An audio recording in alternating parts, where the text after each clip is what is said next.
I do. Covino and Rich. Honestly, how do I deal with you every day? Because we're not down on the radio. Yeah! Holy mother nugget! Holy mother meatball! I'm the smartest man alive! You're so ridiculous. What? You're such a fool. Get out of here. Oh, I'm a disc jockey. What's a disc jockey?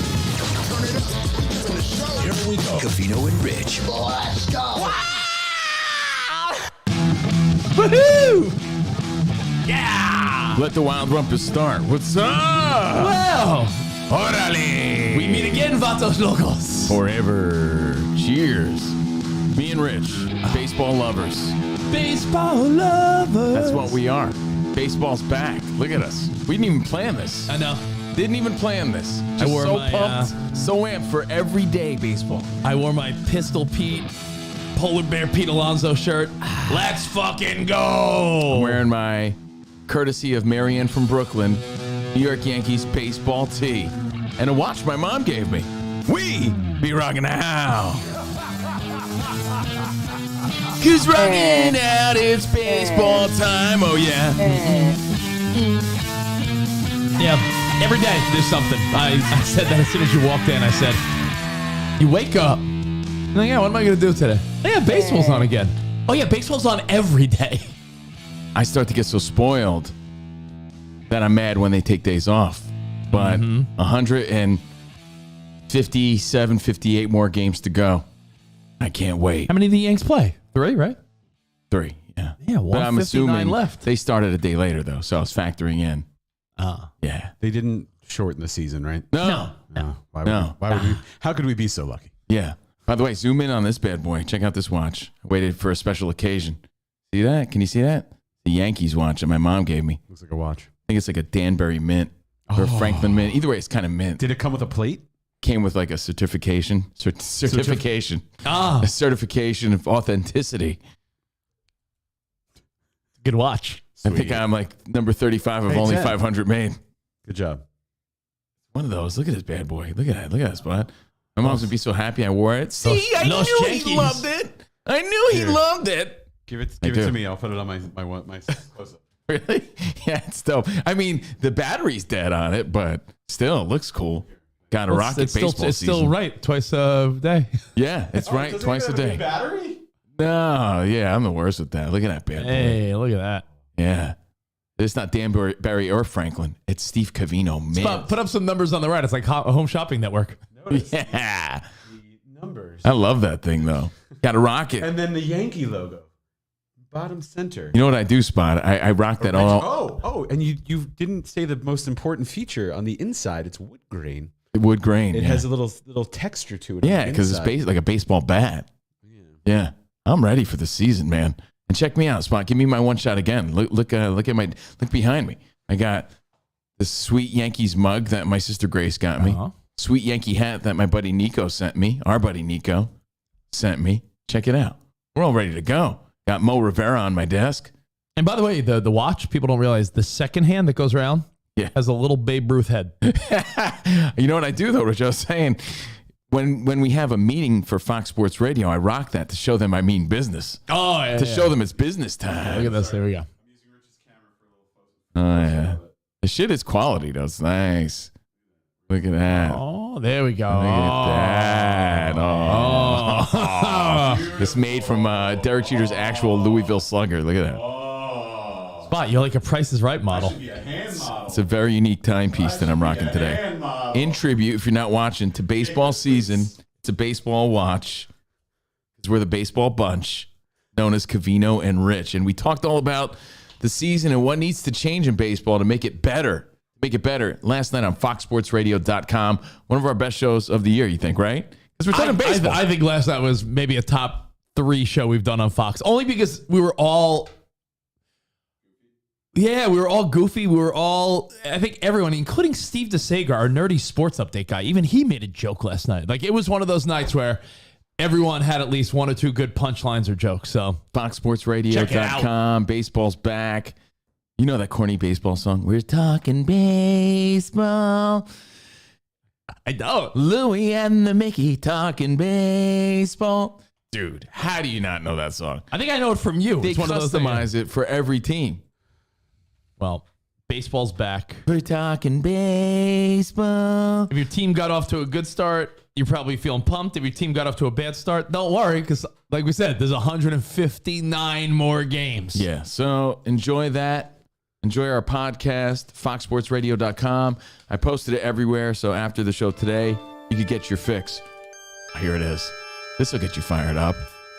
The Whiz Kids had won it, Bobby Thompson had done it, and Yogi read the comics all. These are players from the 50s.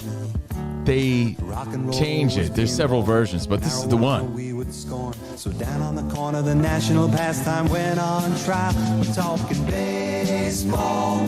Klazuski, Campanella, talking baseball. You don't know this? The man and Bobby Fella, the scooter. Proving the again, Marlboro and baseball the caters to 80-year-old white guys. knew 'em all from Boston to Dubuque. I love Dubuque. Especially Shout out to Dubuque. I love Willie Mays. Mickey and the Duke. Got a drop a Duke. Oh, I love Mickey. Yeah. So anyway, hope you enjoyed your baseball, your fights, Let me tell you, and everything that happened this weekend. Dubuque doesn't get enough shout outs in songs, so I'm glad this song covered it. I can't believe Rich didn't know that song. Yeah, hey, listen. Oh, anyway, welcome to our Patreon. Thank you for subscribing. Appreciate you. Had a nice weekend. Tell you all about it. I'll start off with this, and then we'll dive into the meat. Rest in peace. What type of meat? Gabagool. Gabagool. Okay.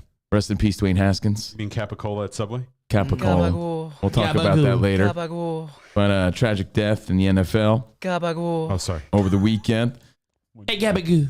So Friday came along, and we didn't do a free Twitch Friday this past week Don't because forget the Gabagoo. Rich had some prior engagements that I'm sure he wants to talk about. Get to that. But I decided to do a behind the velvet rope, Rich. I got to tell you, I This is where he came to a justifies. conclusion called, it's fact too. It's stating the obvious. It's an observation. If you don't use it, you lose it. And it could be your sex drive. It could be your muscles. It could be another language. People always say to me, you ain't a real vato. Why don't you speak Spanish, you see? And I'm like, Well, you don't- stop speaking it. You don't use it, you lose it. Yeah. And when I was a kid, yeah, I was pretty good. I was decent at one point in my life, but you don't use it, you lose it. I realized I hadn't played my guitar since COVID. That's like 6 months ago, since I got COVID.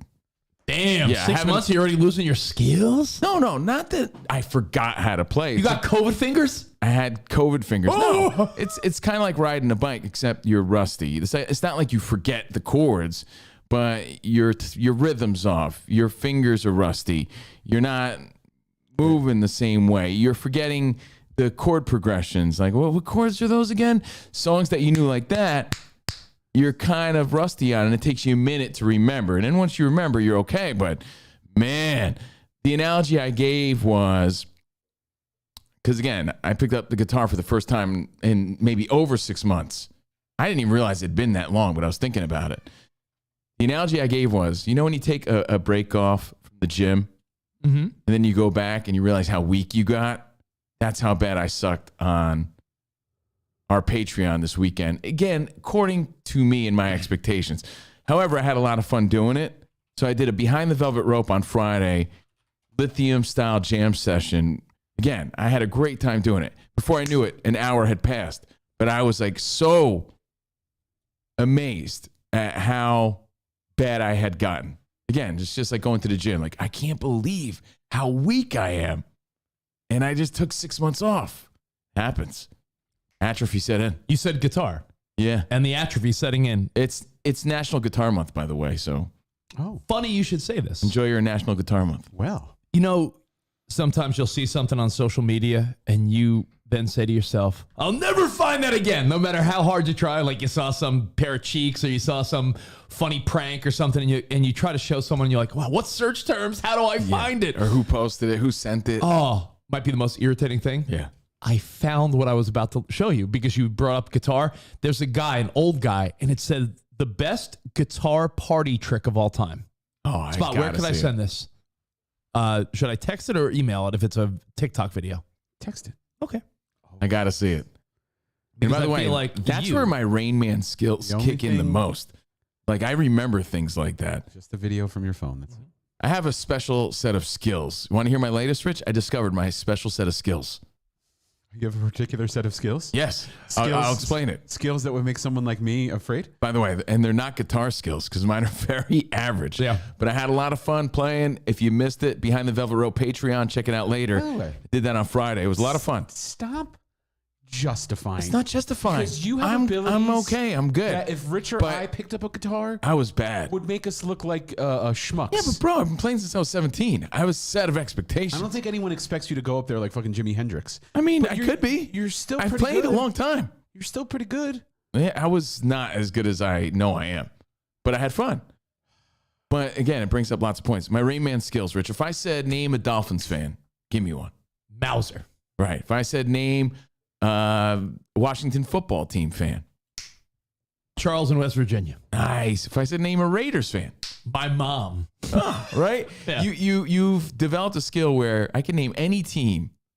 I could name a person. You could get a feel of what type of fan they are. If I said Jamie Kelly of StreetTrends.com, you would say I Anything say Boston. cars, Red Sox, beautiful wife, good looking little kid. Like I've Jamie's living. Yeah. you know. I got the vision. If I gave you a schoolmate, if I said Chris Siri, a kid you grew up with, you'd be like, what? Mailbox, pranks, farts. Yeah, like you start. But to, what yeah. team is he root for? Oh, team. Oh, you're we're talking talking team. about teams. Oh, he's a Mets fan. There you go. See what I'm saying? Like, you could make that word or team association. I could now make a band association with listeners I don't even know. Just from feedback I've gotten throughout the years, I know. You think if I name a listener, you could tell me a band they like? Not necessarily our listeners, but like Turbo listeners. Ah. I've known and have been doing Octane and Turbo for so long that I don't even need the requests from them. Okay. I know that they just hit me up constantly for tools. Covino, it's me, John. Yeah, I know you want Tool, John, right? Yeah. So I could be playing a Tool song and be like, for John in Pittsburgh. Because You know. I just know that these are the people that hit me up all the time for the same shit for almost 20 Hey, years. I have a question for you. Based on this theory, I know. It's my Rain Man skills. Guzzlin' Gary from Chicago. Guzzling Oh, Gary. Guzzling Gary. He Here's loves some Slipknot. He loves Static X. Static X. Okay, Guzzlin' Gary. You know what I mean? Like Frank hits me up for Drowning Pool almost every day for 20 years. So I'm playing Drowning Pool. I'm like, who likes Frank? I don't know Frank. Hey, it's me, Well, Trucker Frank. Tommy. You know what I could use, Covino? Trucker Tommy. He likes which one does he like? Oh, he loves Tool. Oh. Yeah, Anima. That's what, what he likes. about Tatted Up Todd from Columbus? Tatted, Ohio? tatted Oh, up Todd. Tatted Up Toddy? He likes Mudvayne, Oh, but he always yeah. asks for Happy, Mudvayne Happy. Yeah. So, Tatted Up Todd, this one's for you.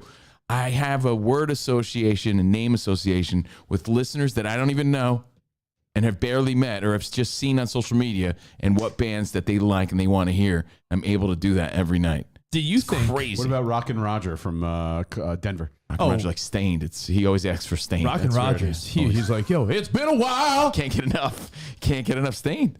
So like I do have that association. Do you think it's a skill you have, or do you think most people, when they mention a friend, a coworker, a family member, you It's- can name a team it's and that. a band? It's that with the bands for me, with people I never met, just based on the feedback that I've retained. No, but I'm saying like if I can. said any woman, any For guy, the most any part. family member, I'm like, oh yeah. you could be like, Uncle Joe, cheap trick in the Yankees. Like, Yeah, can you? yeah, I Is can do there that. is there a and I can do band? that just on the feel, like. Yeah, he's more of a Nirvana guy than a Pearl Jam guy. Oh, he's more of a Yankees guy than a Mets guy. You could just tell. You know, Yeah. growing up, those are, the teams we rooted for, Yankees or and Mets. it's odd that you have all these personality traits, whether funny, you're a man. mom or dad, what your hobbies are, what you live. But I think Covino's right. I think most people could imagine a family member, a friend, or a coworker, And who their rooting interest is. immediately part of their personality and part of how you would describe them would be a team and or a band. Oh yeah, he loves Dave Matthews.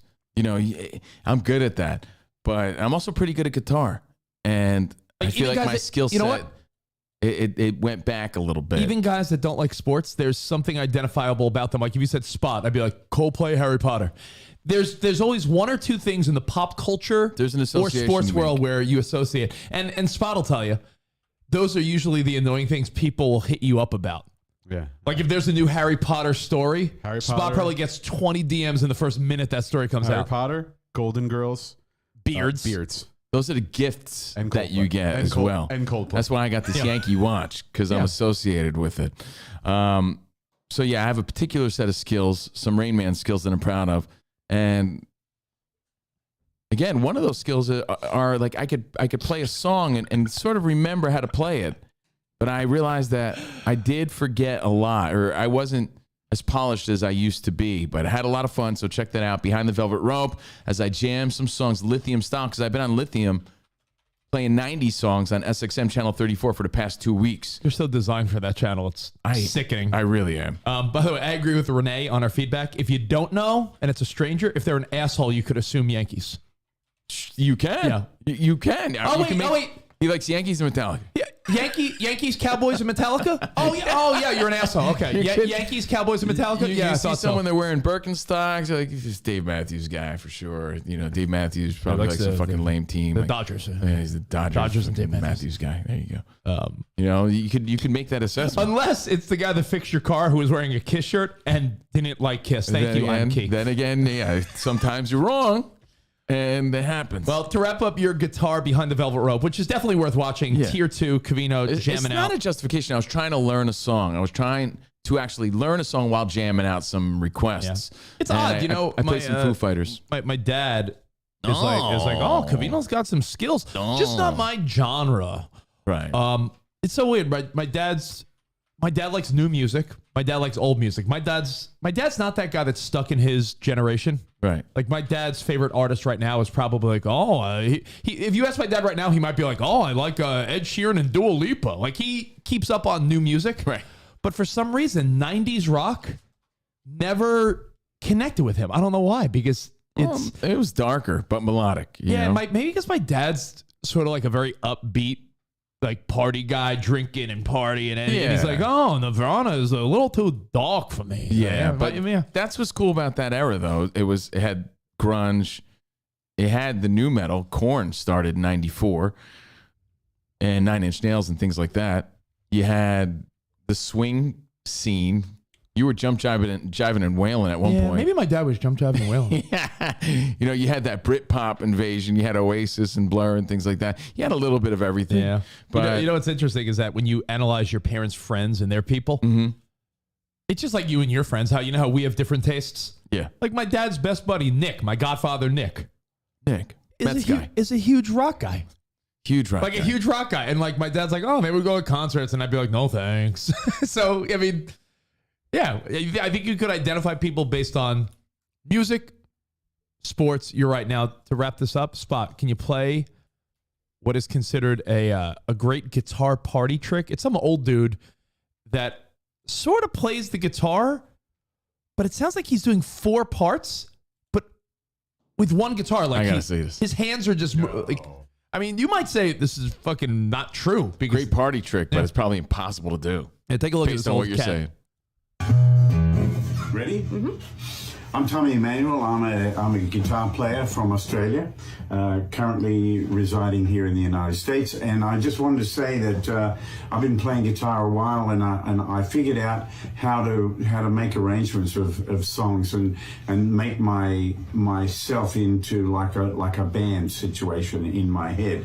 So I have an arrangement of a tune called Blue Moon, which is an old song, and I move the bass around so the bass swings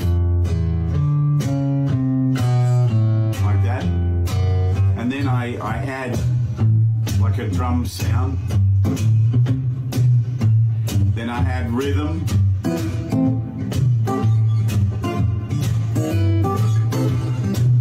how did all these people get in my room? And then we put the melody on top like this.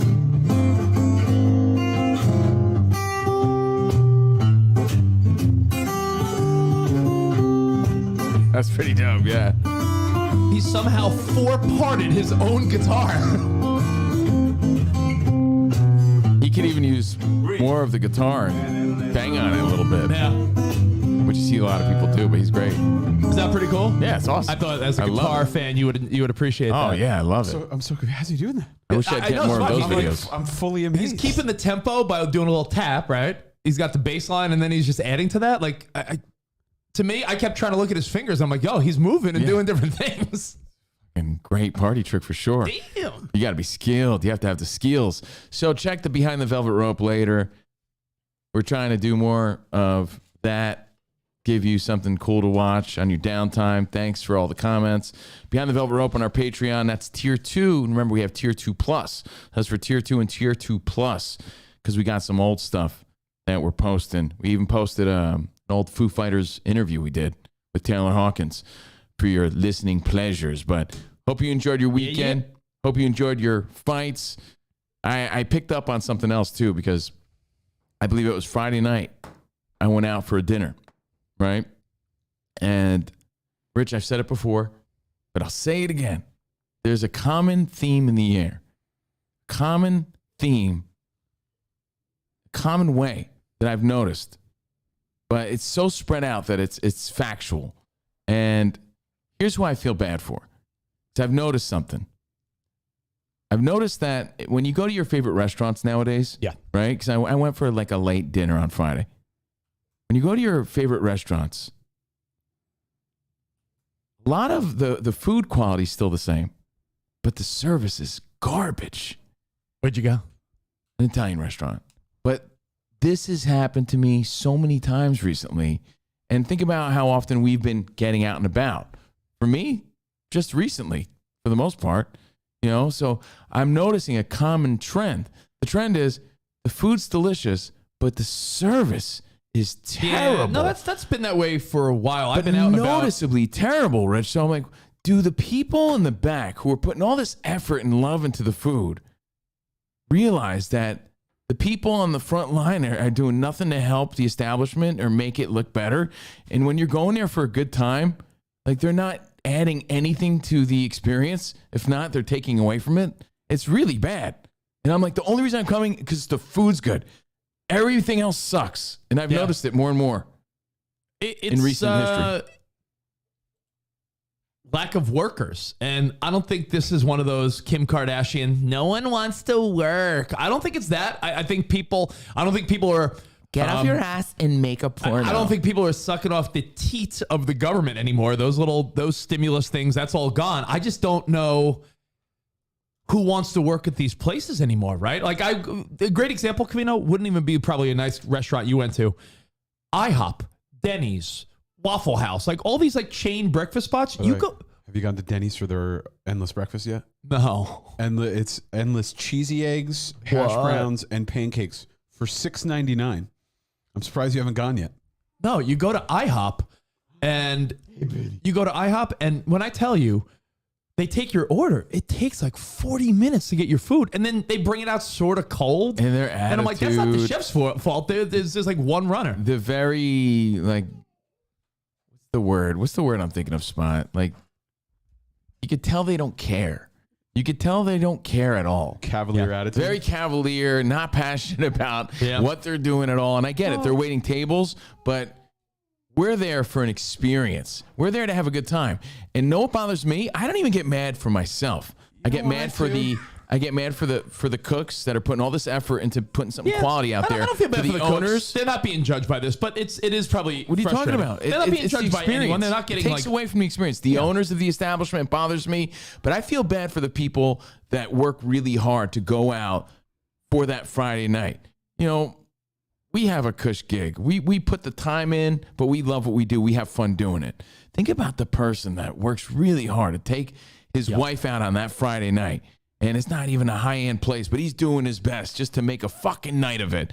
And he goes out there to be like rudely talked to, cavalier attitude, like being treated like he's no one special. Like, you go there for a great time. I feel bad for that person who's dealing with that type of experience.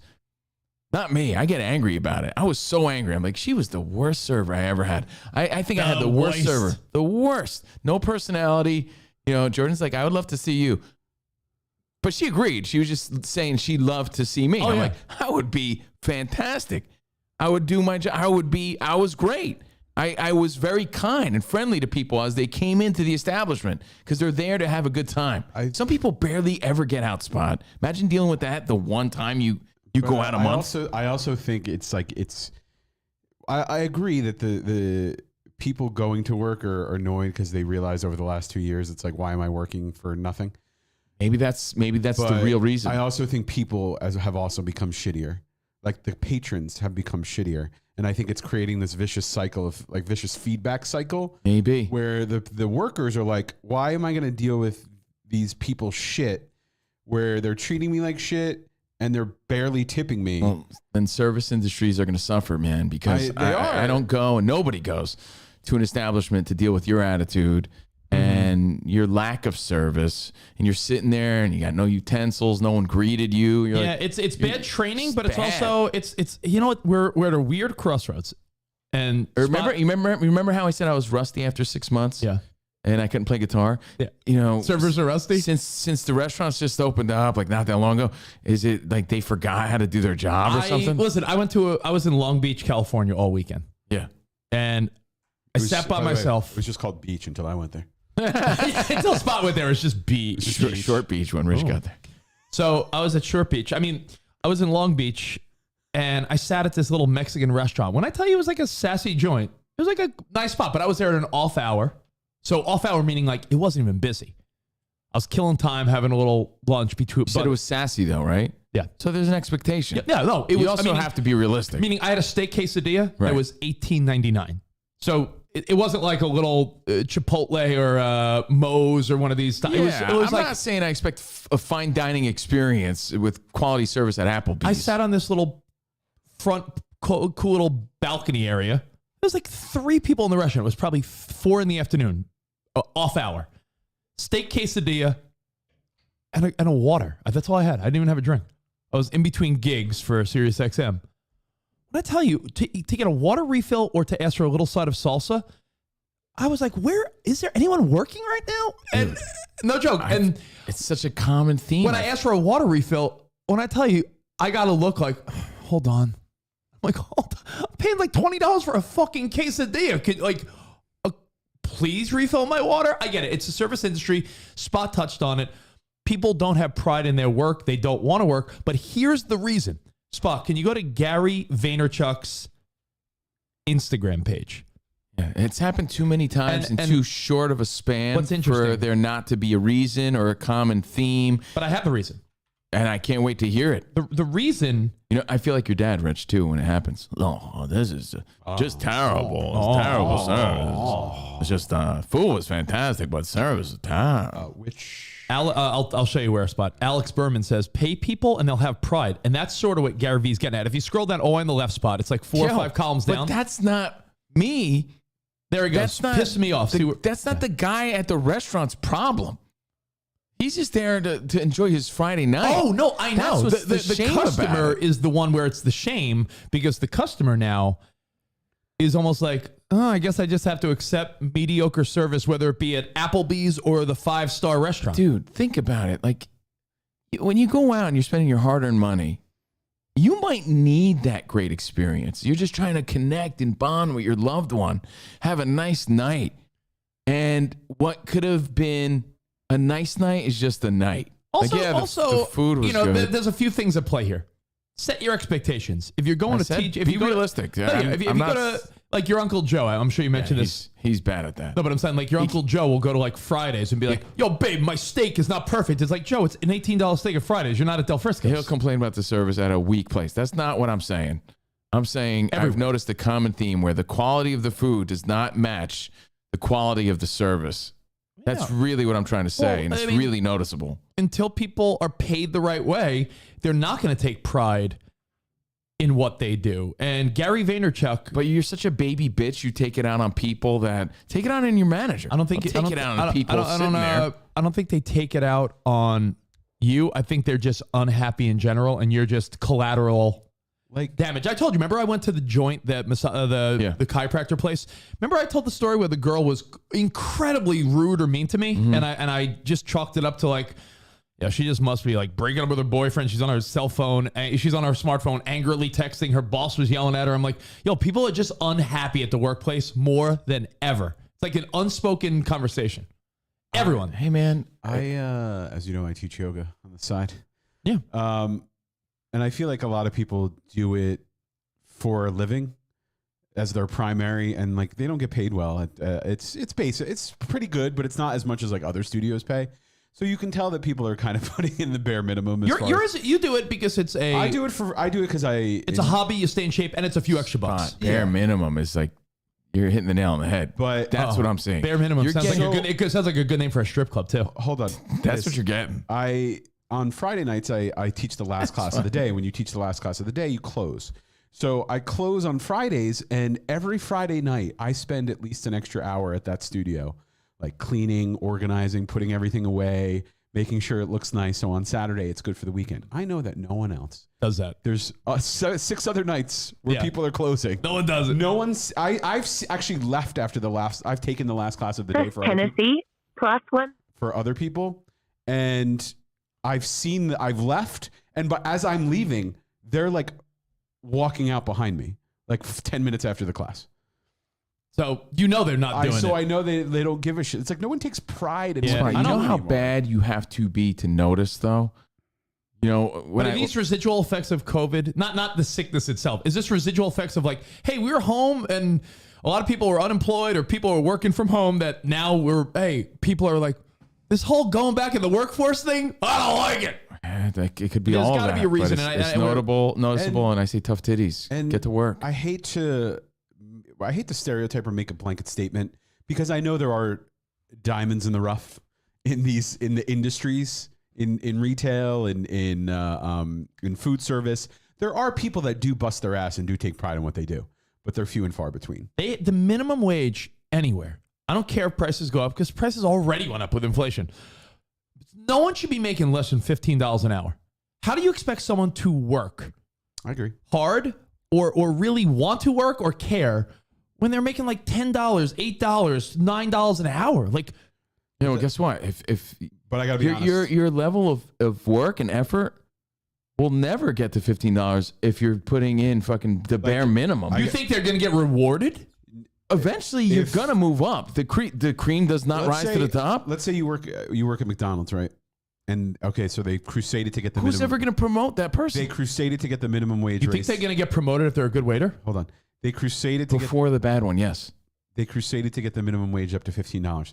You think the work ethic of the people there is changing because their wage went up? No. But Spot, you said it yourself. It's called pride, bro. Nobody has pride anymore. Why should you? Because people don't see working in food service as a prideful job. Well, it is. They see it as a means to an end.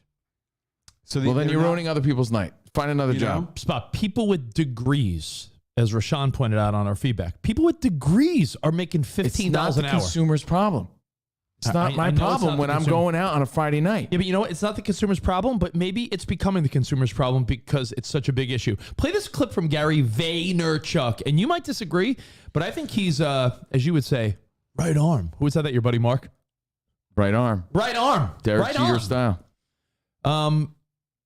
See, I disagree when people say when the government gives people everything. The government's not giving people anything anymore. So these people are sort of like trying to figure it out. And they're like, I'd rather not work. There was an article, I believe, in the New York Times. Let me look this up while you play the Gary Vee clip. There was an article that said younger people are opting to not work. Because they make more money.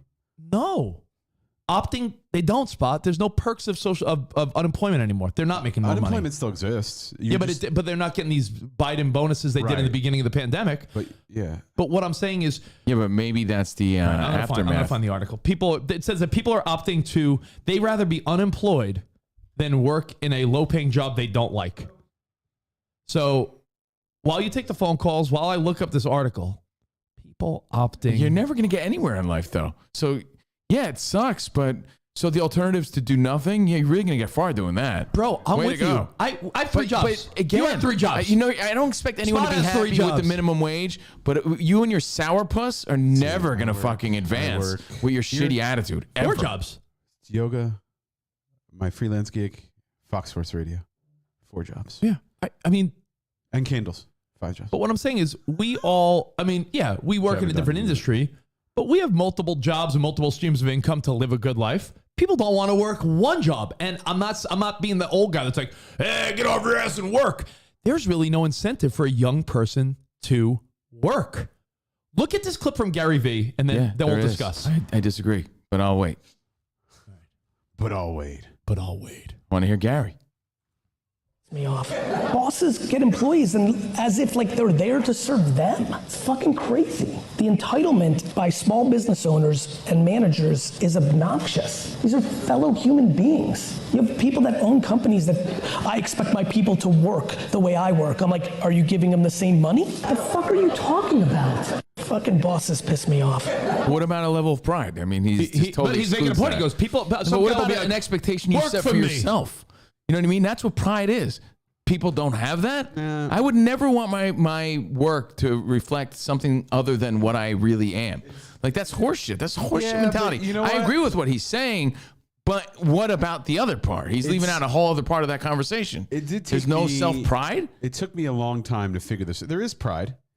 But pride doesn't seem to be, Spot. But pride doesn't always pay the bills, and it took me a long time to figure that out. You know what else doesn't pay the bills? Not working. But you know what?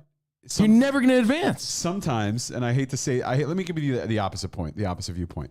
As someone who like was at the office long hours, did all those specials, and tried to like go above and beyond any other producer. Look at Spot, perfect example. Where did that get me? Like the bosses didn't give two shits if I put on a show from 2 years ago versus me giving up my entire holiday schedule, my entire holiday with my family to produce a special.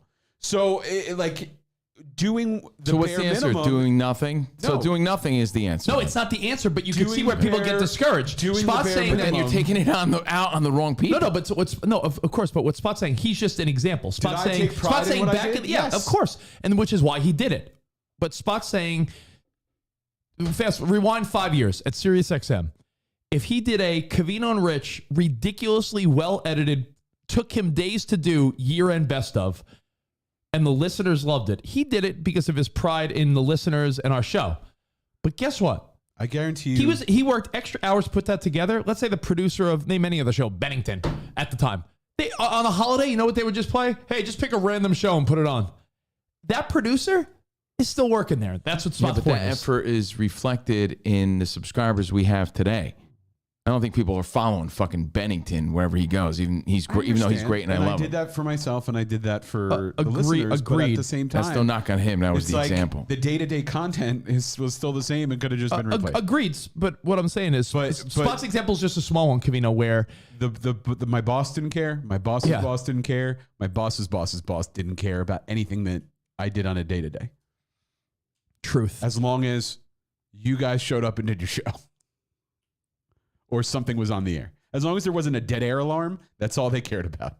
Somebody's got to care. Somebody's got to care because the consumer is going to eventually say, "Well, fuck, did I don't spend this money for? I come here and I with all great intentions of having a good night, and now I'm like mad that I just spent $80 on someone who had a shitty attitude. And guess what? It is circular because now you're getting a shitty tip, and guess what? You're making less money. Like your little pouty attitude." And it's backwards thinking. You know, if this person came to me with a positive attitude, even though she was disgruntled, I would have gave her more money. I've never worked in food service. Part of me wants to get a food service. It's the lack of pride, dude. Look at what Charles said on our feedback. He used to work extra days, work on his days off, cover other people's shifts, and he got nothing. Now he just does the minimum. Peace out, and there's no change. Must feel great about that. You're never going to advance. Yeah, so that way, you're still never going to get ahead. There are people, never. All right, if you're never going to get ahead doing A or B, then why do A, which is the effort one? Because I think eventually you will find yourself in a position where you're harder to replace because you're working harder and you're not making more money, though. You will. Then why am I fucking doing lithium this week? Why am I doing anything? Should I just be like, you work at a very unique but I've world. done these jobs, dude. I've done the same thing. Hold on, I got feedback. Jordan was with me, so let me see what she said. She goes, "A raise is not going to make any of these people work harder. They're lazy, they have attitude problems, and they're using money as the excuse." That's what I said. She said, "I made $225 an hour as a server in Idaho, and I made 15 hours here in LA, and I promise you that my work ethic did not change one bit." So hold on, did you hear this? She worked for $2.55 an hour as a server in Idaho. She made $15 here in LA. Her service was the same either way. She worked at Jubs and Suds, right? It's attitude-ish problems. It's like it's a lack of work ethic. It's a lack of pride. It could be residual effect from the pandemic and they weren't working. It could be all these things combined. I don't know. What I'm noticing is a trend, and it's not good. And I said that. I said, like, raising the minimum wage at McDonald's is not going to get a better work ethic. It's just going to get the same product It's not going to get for more money. It's not going to maybe get the better work ethic, but people will be able to survive. Oh, yeah. So all of a sudden, Rich, the sense of pride kicks in. Yeah, right. That's something that money's not going to fucking change. Well, can I read something real quick? Yeah, please. But I'm telling you, I've noticed this. We have phone calls, so Great. Well, let me just read. Several I'm not going to read articles. Let me just read headlines to point out that we're hitting on something here. From Time Magazine, it's the headline. It's called The Great. What is it called? The Great something? The Bambino? No, The Great Houdini. Exodus. The Great Kazoo. The Great Space Coaster. The Great American. The Great Resignation. Scream Machine. It's called The Great Resignation. The Great Resignation. That's what's going on now. Everyone is like, fuck work. Yeah, remember the Great American Scream Machine? Yes. When that chick came out at Six Flags? Yeah. I don't trust rides anymore. But that kid that passed away was like abnormally big. I didn't realize he was like a football player size, like NFL lineman size. Anyway, some headlines just to prove that we're hitting on something relevant here, Covino. Time Magazine, the article. Young people are leaving their jobs in record numbers and not going back, according to CNN. The headline. How millions of jobless Americans can afford to ditch work. It's called The Great Resignation. NBC, 6 reasons why Americans aren't returning to work. Great Resignation. From Bloomberg. Michael? So what are you going to do? From the Great Be a hobo the rest of your life? From Bloomberg. From the Great Resignation to lying flat. Workers are opting out. Okay, so then what? According to the Marketplace, what's stopping so many people from headed back to work? From CBS News, the Great Resignation. More Americans are quitting jobs and opting to not work instead. Then how is that the answer, though? Explain to me how that's the answer. Oh, hold on. You want to read that? Instead of working hard. All right, well, I mean, we open this article. It's like you're failing in school, right? And the answer is, well, you got to study. But someone's saying, well, what's the point? I'm not going to study. And I'm like, well, how's that going to work? Is that you're never going to pass if you don't study. You're never, ever going to make more by doing nothing. Can I give you a dirty analogy? Let me give him a dirty analogy. Real quick, you brought up school, though. But how is that the answer? You know what it's like, you know how you pass, you know how you're going to pass that test? You know how you're going to, by not studying. That's how. There were people that I took classes with in journalism. I'm not saying like journalism's, it wasn't like I got an engineering degree by any means. But I took pride in my work, my technological knowledge, my ability to do things, my camera work, my editing, all this shit I took so much pride in. And then there was someone next to me who could barely like operate a camera. And the two of us got the same degree. So, you know, you can have a pride in your work, but at the end of the day, you're both getting rewarded for the same shit. That's how I feel about what's going on today. Sort of a good analogy. There's something coming, a reckoning. There's some big change because I have some quotes from this article, but let's take the phone calls. Let's not make people wait. All right. Did I just lose it? Did you? Yeah, he just call back. No, Jason's on hold. What's up, Jason? Other guy call back. Carlos. Hey, there he is. What's going on, fellas? What's up, buddy? Hey, happy Monday to everybody. Hey, happy National Pets Day. Say what's up to your dogs. Yo, what's up, dog? Sure will.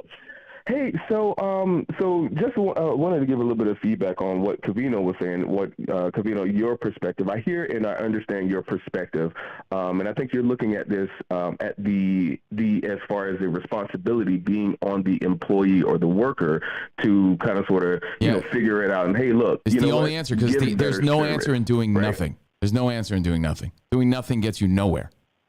Doing something will get you somewhere. It might not be where you want to be, but it'll get you somewhere. Doing nothing, I guarantee you, gets you nowhere. Guarantee you. Okay. So what I think, so my perspective is, I think when you say people don't take pride in their work anymore, and I think there's a lot of validity to that. But I think there's a reason why people don't take as much pride as they may have used to. And I think part of that reason is because you take pride in something that you own, right? Something that you control, something that you have a vested interest in seeing the outcome in. And if most of the people who are the workers, if they can't actually envision where or how their extra work is being impacted and how that benefits the rest of the company, which also turns around and benefits them, maybe in, like a bonus or something along those lines. It's harder for somebody to take and go above and beyond if they can't even see where me going above and beyond actually benefits me as the employee. How does that come back around and benefit me? That's a great question. Thank you, Jason. It's a great question. It's a great point. Again, we're talking about how the economy just doesn't add up the right way, right? We get that. Our parents' generation, it's easy for them to say because they bought their house at a reasonable price. Yeah. Where, younger generations today can't afford that. Not even close. They can't even afford a house. I get that.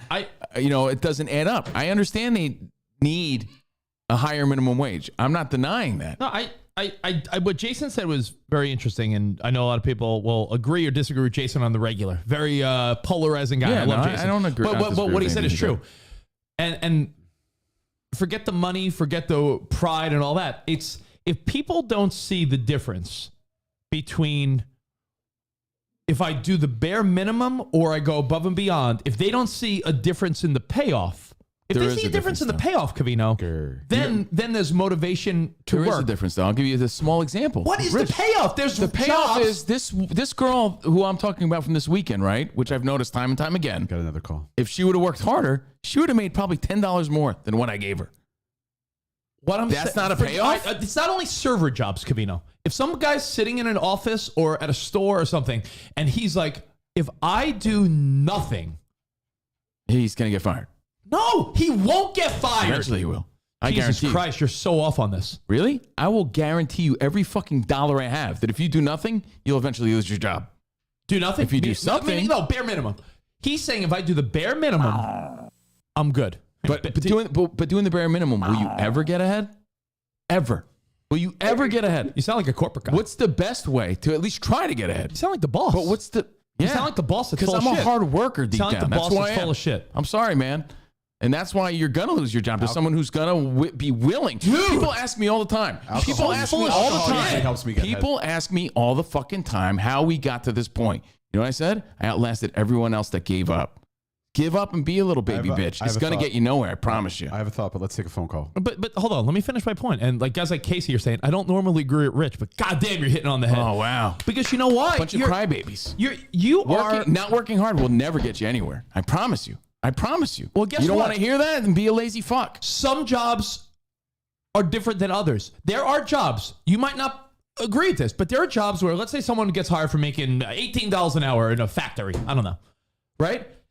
If they just clock in, clock out, and do the minimum job versus the guy that's really hustling and doing everything, unless it's acknowledged or noticed by the boss, and there's a system where there's an advancement in place, why would someone work harder? And that's bad management. I get it. Yes, which is what Gary Vee was all saying. That. I totally understand that. Yeah, it's so funny because a guy pulled me aside last night. Oh. Gave you a little, how's your father? Where, in the bathroom? Yeah. You guys didn't get jerked off last night at work? Oh. No, there was a guy that pulled me aside at work last night, an up-and-comer that works in the radio industry. And he pulled me aside and was like, listen, man, I'm really trying to break through. I worked in FM radio out here. I've worked in different markets. Like, how do I really cut through? Because I'm trying to put in all this extra effort. And I feel like all the effort I'm putting in, no one notices the difference in my quality of work, and no one notices the difference in the hours I'm putting in. If I'm here 12 hours editing different funny clips versus... Funny. Rich and I talked about this last night. So I do understand and I go, dude, the other side. I told this guy, I said, I wish I had advice for you, but there's so many jobs. So is your advice to work hard or not work hard? My advice was... You should have sent him to me. It's common sense, man. Because this, if anyone has more experience with that sentiment, it's this guy. Well, Spot, you know what? Now here's the thing. Not just that. The funny thing is, right now, Spot, your success is in your own hands. So if you work hard or not, that will reflect your job, because if you put out more clips and we do more content, we do better content, you're going to get more subscribers, more money, more perks. But when you're working for a company like SiriusXM or iHeart or I this, gotta be honest. Sometimes I feel like I do those clips and I get nothing out of it other than exposure. But what does that mean? Sometimes I don't see a return on investment. What do you mean? I'm saying sometimes I don't see a return on investment. What's return on investment with a clip? Exactly. Getting more people. So you're just going to stop doing clips? No, I'm going to keep doing That's it. What I'm saying. It's an attitude problem. Sometimes I don't Because here's what everyone is going to do is throw their hands up in the air. No. Spawn is basically saying he wants to throw his hands up in the air because he's not getting the pat on the back or the money or the kickback that he deserves. I understand that people feel that way. But the answer isn't just throwing your hands up in the air and doing nothing. You're misunderstanding me completely. I'm saying I will continue to do this, but I'm saying I don't get the validation out of that. And I don't mean like a pat on the back. I mean like keep doing the work, get comments, great. Where's the return on investment for that? I understand everybody feels that way. Andrew Hart made a great point, which is rare. This guy's been on hold for a while. Can we please take a call? Yeah. Andrew, let me just read what Andrew said. Well, that's the way we say. do But feedback. we say we want people to call. Go to the phone. People call, and then you read comments off a text. Let people call and talk. Go to the phone. Hello, is this Carlos? All right, guys. There's a lot of factors here. I've been working in restaurants the last 7 years. I switched from being an accountant to doing this. I've worked for 2 James Beard chefs in Seattle, and I've seen what's going on. It's COVID fucked it all up. So what's happening is when we went to go only, we were making money because people wanted to support restaurants. Then when we opened the doors, restaurant owners were like, well, we're making money on to go. Let's keep doing to go, but also feed the people in the house. So what happens is you have a kitchen that has a capacity for X amount, but then you're adding Y to it. And then you're spreading your kitchen thin. So people are pissed because they're still doing to go, and then restaurants are back to 100% capacity. And you're overworking the kitchen and the staff. It's fucking it all up. I knew there had to be other reasons to this. And again, those are things we're not thinking about. So again, you put them all together, you get a noticeably bad product. There's industry reasons. It's crazy. From industry to industry. But what Andrew said, I was going to say, I wrote it down. I'm not telling people don't work hard. I'm not giving excuses. I'm giving reasons. You're asking like why? Yeah. I'm a guy that like but when things went wrong for us, reasons don't fix the problems. When things went wrong for us, that's what I'm trying to say. We fucking immediately got on our hustle and got different jobs, and now we're getting back. I'm just saying, if you're asking me why do people do this, I'm not giving excuses. I'm giving reasons, and the reason is there are a lot of industries where someone working the bare minimum and doing like minimal effort versus the person doing a lot of effort are seeing no different treatment from management. So they're saying, well, if I come in here early, I prep for my shift, I'm good to the coworkers, I do everything. Oh, good job, pal. And the person that's a shithead makes the same money. They're like, well, then why am I going above and beyond? How do you not see where? No one's not saying I don't understand. What I'm saying is the reasons you're explaining don't resolve the issue. Let me give an analogy. If you're having trouble in your relationships, you're having a problem, like you are at work, you're not getting ahead, you're not appreciated. Is doing nothing going to fix that, or trying harder? Leaving is what you would do in a relationship, which is like leaving a job. Leaving's the answer. That's how you would answer.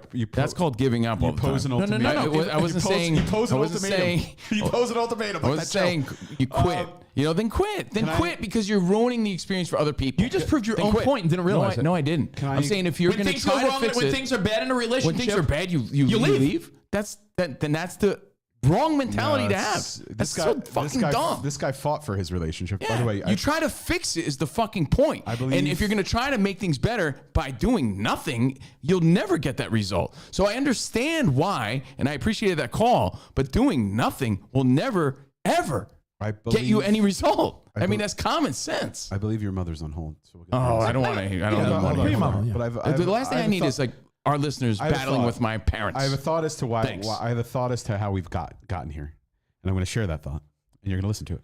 Okay. I would love to. Our generation, right? like the three of us, our age range, maybe a little bit older, chances are we were probably the first of our family to go to college, right? So my parents both went to college. Mine did not. Hold on, but mine didn't. I agree with Wisconsin. Mine didn't. A lot of our parents, especially middle to lower income families, a lot of them were working. They worked their butts off, worked their asses off to send us to college. So when we got to college, we appreciated the work ethic that got us there, but maybe we didn't work as hard as our parents did, but we still worked hard. Now we're getting to the point where we're second generation college or third generation college, where the first generation worked hard to send their kids to college. Those kids went to college. Now they had kids. They had it easy because they had what they needed growing up. They didn't have to work hard. Like I was working when I was 13 years old at a butcher shop. Do you think kids are working when they're 13 years old at a butcher shop, scraping and sweeping? No, because they have what they need in school. They're focusing on schoolwork or they're focusing on sports. There's so much in life now. They haven't had to work. So now we're getting to the point where now they're in the real world and they have to work to earn their money and they don't know how to because they've been given everything thus far. And they're just like, oh, you know, what should I have to do? I'll do this, whatever. Blah. People want to work to survive. That's my thought. Society is slowly chipping away at a work ethic because we are provided for from the previous generation. I don't know. I look at it like in a bad relationship, you leave a toxic relationship. If you're in a bad job, you leave a bad job. Like it was toxic. I said you're having problems. I get what you're saying, try to but fix it. That's the problem with society. So quick to just throw your hands up and fucking leave. You know, you're going to be a job hopper the rest of your life. You're going to hop from one relationship to the next, or you're going to actually take some pride in it and say, you know what? Let's try to fix this. Let's try to make it right. No one's not acknowledging that it's a broken system and people need more money and more incentive. No one's denying that. But by doing nothing, you're never going to fix the problem. That's all I'm saying. The end. But you know what? Because now it's getting circular. But you know what? It's the same way you always joke about how people like in Minnesota and Canada love to brag about how cold it is. And why do people brag about like how hard they work and don't get paid enough? Like an odd brag. And people like, I don't know. You need incentive. Let's take the phone calls. There's another TikTok spot that Jeff sent us. I sent it to you, our old intern, Jeff Edstrom, who I love. And it's about the Great Resignation. The Great Garloo. I don't know. The Great Escape. I don't think working at a butcher shop spot, no offense, I worked as a teenager too. I don't think that's why the problem lies today. I think it's that people are young. They have a degree.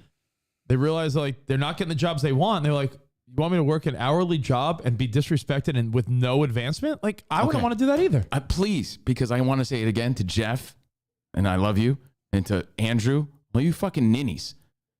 So then pouting is the answer, is what you're telling me, not hard work. Well, if no one wants to work, they have to raise the rates.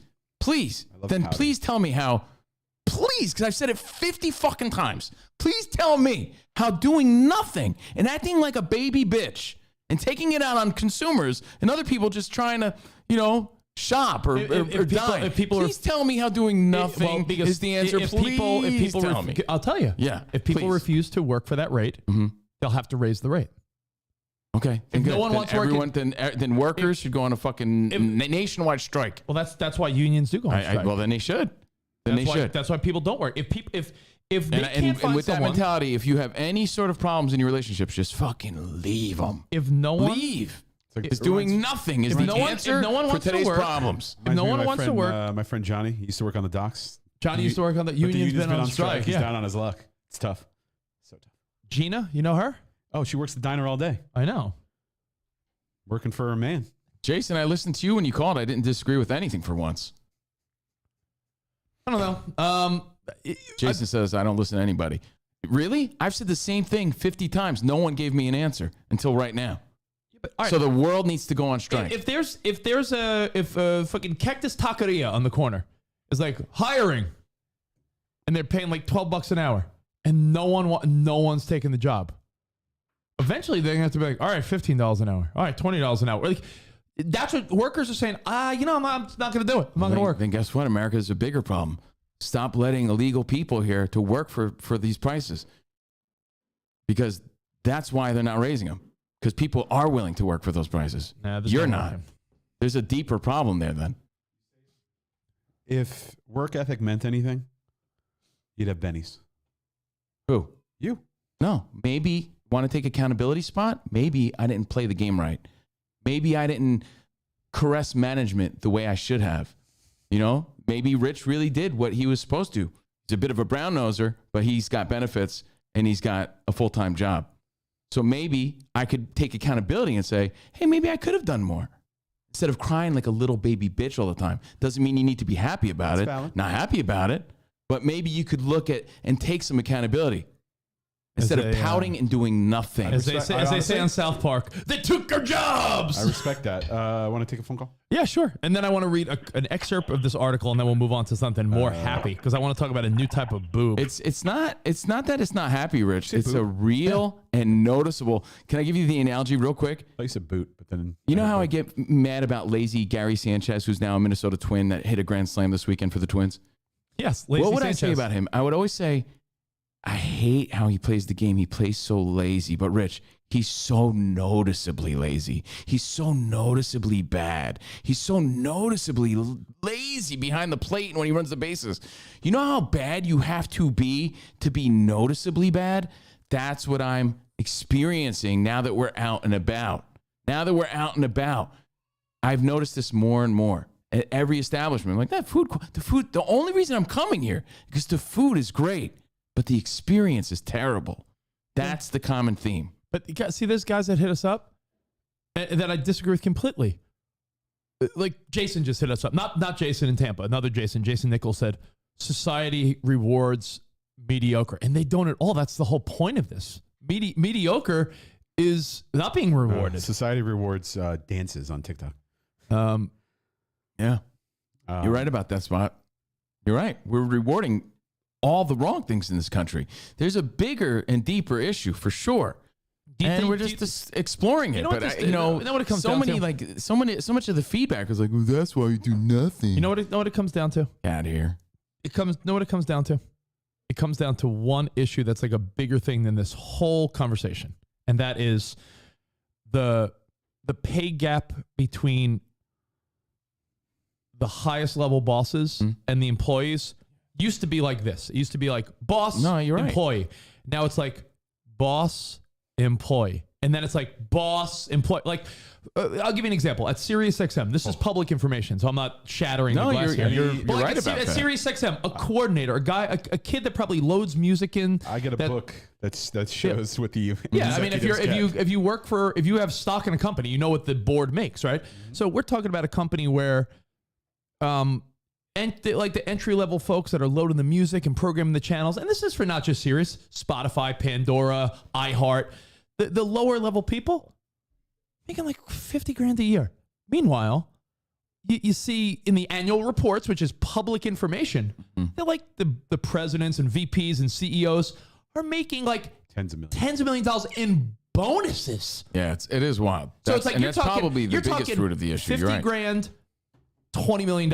Now, it can't be $19 million, $100,000. Like, we're talking like, I always thought what happens? So you find the person that's willing to work for $50,000, right? Yeah. And what happens? They work hard and get no reward. No, they work hard, get no reward, and they're like, fuck this, I'm out. And then you get someone else, quality of the product suffers. So we're seeing quality of the product just continue to suffer and suffer. You ever think of like the bigger pic? And this isn't some socialism thing. This is just common sense. This is, let's go back to the way, if you want to go back to the good old days. Slow down, Bernie. To talk about, well, I'm not saying some of that is true. I'm not you saying have to go, but I'm not saying the good old days a little bit. 20-year-old, I'm not saying the 22-year-old employee should be making what the CEO makes. I'm not talking some crazy socialist behavior. What I'm saying though is, instead of the big boss making $20 million a year and the entry-level guy making $40,000, how about instead of $20 million, how about the big boss makes $15 million and all the employees make six figures?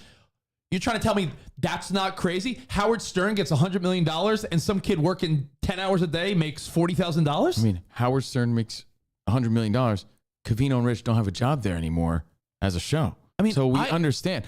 So for anyone to tell me I don't understand, I do understand.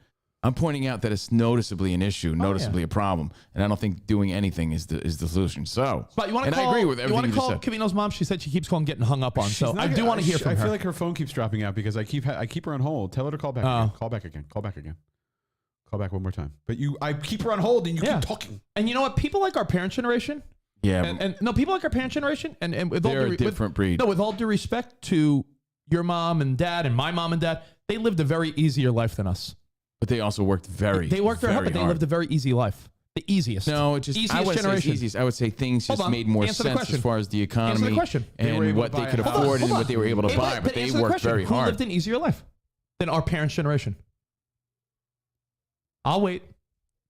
I don't think that. I'll wait. Name a had generation an that easy had life at all. easier. I think things just made sense. No, you're using words weird. I don't think. Name I a think generation. they worked way harder than us. You're talking about generations that fought wars. No, What the your fuck parents did didn't your fight a war. generation do? Your parents didn't fight a war. There wasn't in Vietnam. Your dad was in Vietnam. No, he wasn't. But there wasn't in that generation. My dad represents the entire generation. Tell me a generation. And their parents before that. Tell me a generation that had it easier than our parents. I mean, I'll wait. Things made sense for them. I can't say that I worked harder than my parents because I did not. Answer my question. Name a generation that had it easier than our parents. That's my mom. Yeah. Okay. See if she had it easy. 10, turn your radio down. Hello? Hello? 10. Yeah, your mom's there. Just she's listening to the I'll answer radio. your question. Yeah. Turn your radio down. Hello? Hey. Turn the radio down if you call a radio show. I don't have another radio on. It's not me. Oh. Okay, Rich, how could you sit... Rich. Yes. Is that better? Yeah. Are you talking to the radio, Rich, or the guy that's live right now? Is she talking to me on the radio? Hey, Tent, you there? I'm talking to you. I'm watching you on the television. Okay, gotcha. How could you sit there on your ass and say that we had You had the easiest life ever, Tent. Easiest generation. My mom is fucking first generation in this country. Easiest you think she had it generation. easy? As far as cost of living and everything. You sound like a fucking idiot. You really do. I'm first generation in this country, and I sent 4 kids to college. They have their master's degree. I worked hard as a dog. My dad was killed on the job working. But no one's answering my question, though. Who had it easier than your generation? Yeah, no, I'm answering you. Listen, I bought my home. Guess what? I was making so little money, and my father and mother broke their asses and working. And you say, oh, we could buy a house, but guess what? We weren't getting paid what you guys are getting paid now. We were getting paid peanuts. But in relation, though, you made way more. In relation, They also lived modest. At all. That's a My fact. house cost very little. Our first house cost very little. And guess what? Back then, it was like $1 million to us. Yeah. And let me tell you, I came from first generation poverty. And I knew my kids weren't going to go there. I knew my kids, and you know how I got out of there? Working hard. Not pretending that I was going to ride on somebody else's coattails. Yeah, but it not doesn't mean that you're pretending right with the argument, that I was entitled to anything. We never took any handouts from anyone.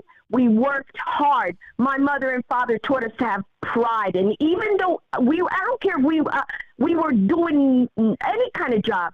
No matter what job you're doing, you do it to the best of your ability. My fucking grandma was mopping floors, bro. Because she's a cleaning for person. mediocrity. Because guess what? When you settle for mediocrity, it shows everywhere.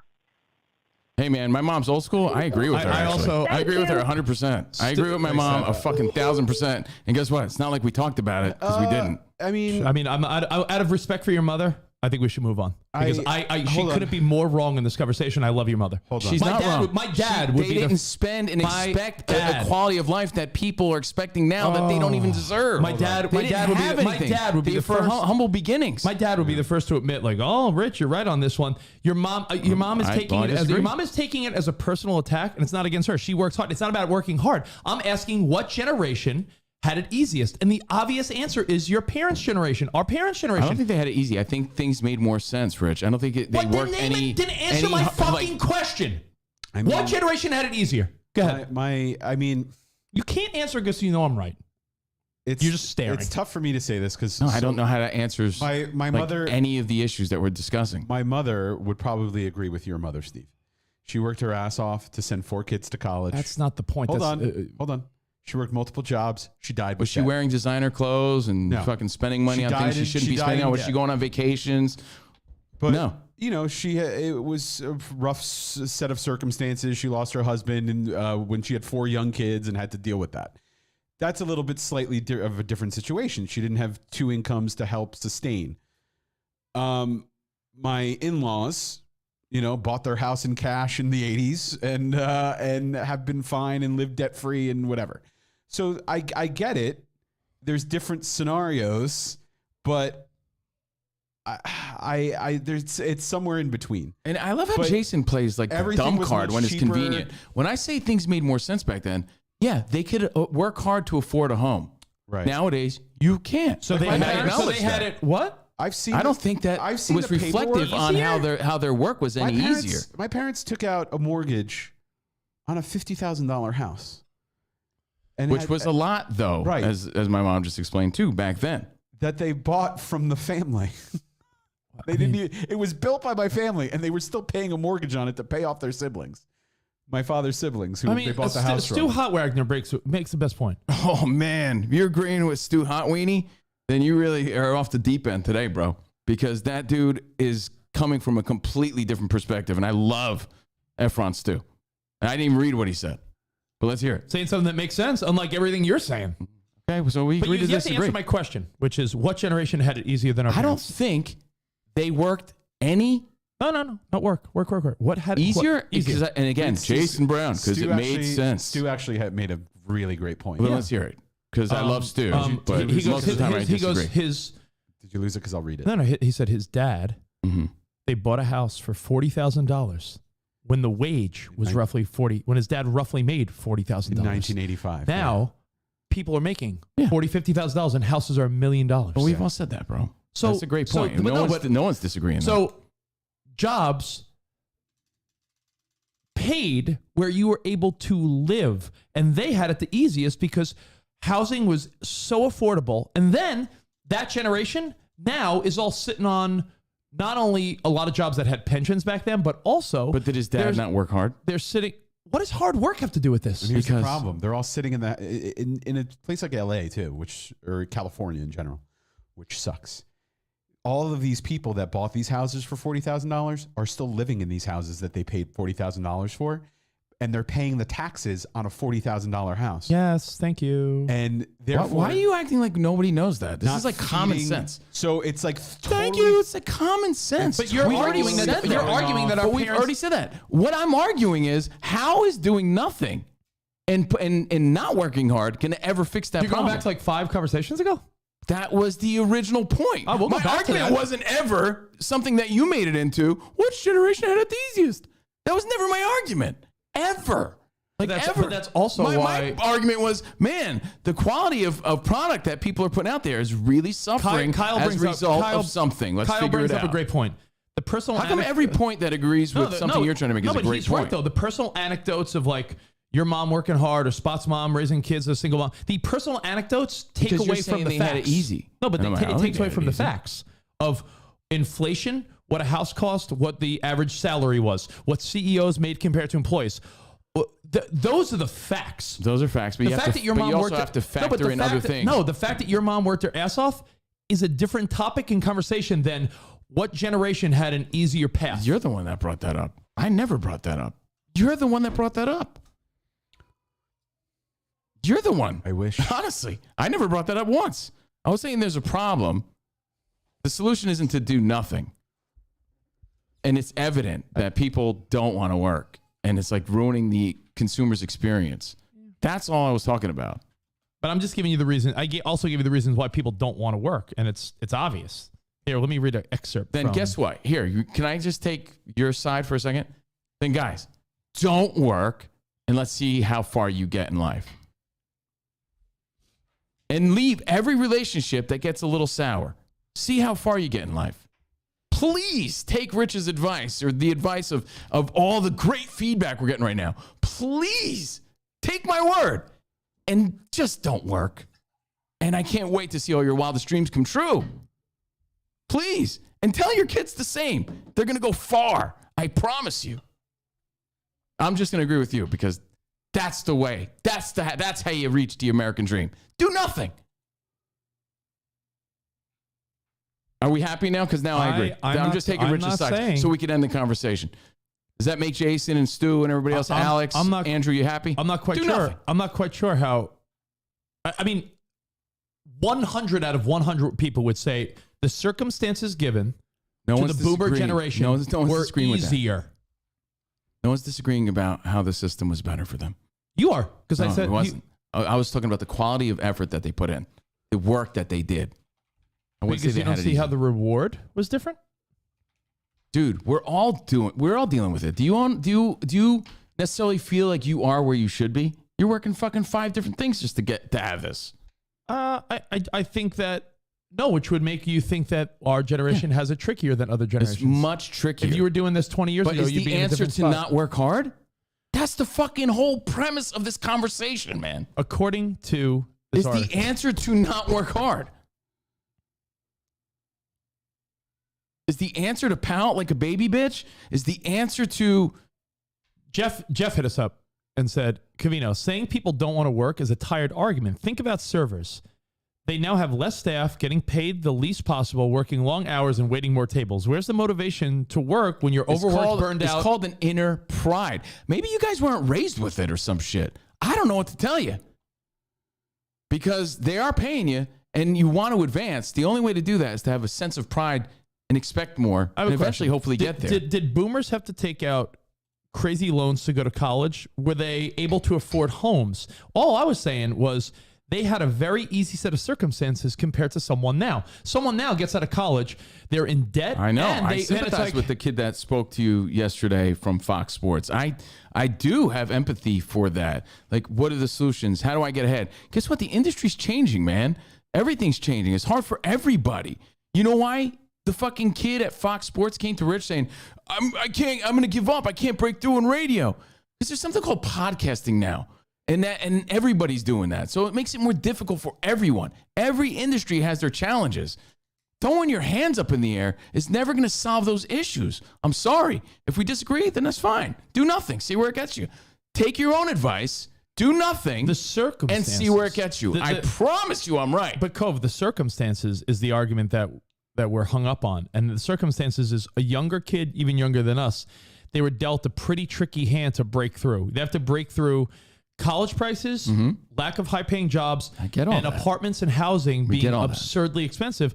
And then when you go back to what I'm saying, our parents' generation, look at the difference. My dad went to Fordham and never had a college loan because in the 70s, he went to Fordham and it was cheap. My dad bought a house for $100,000 in the 80s. That's now worth almost $1 million.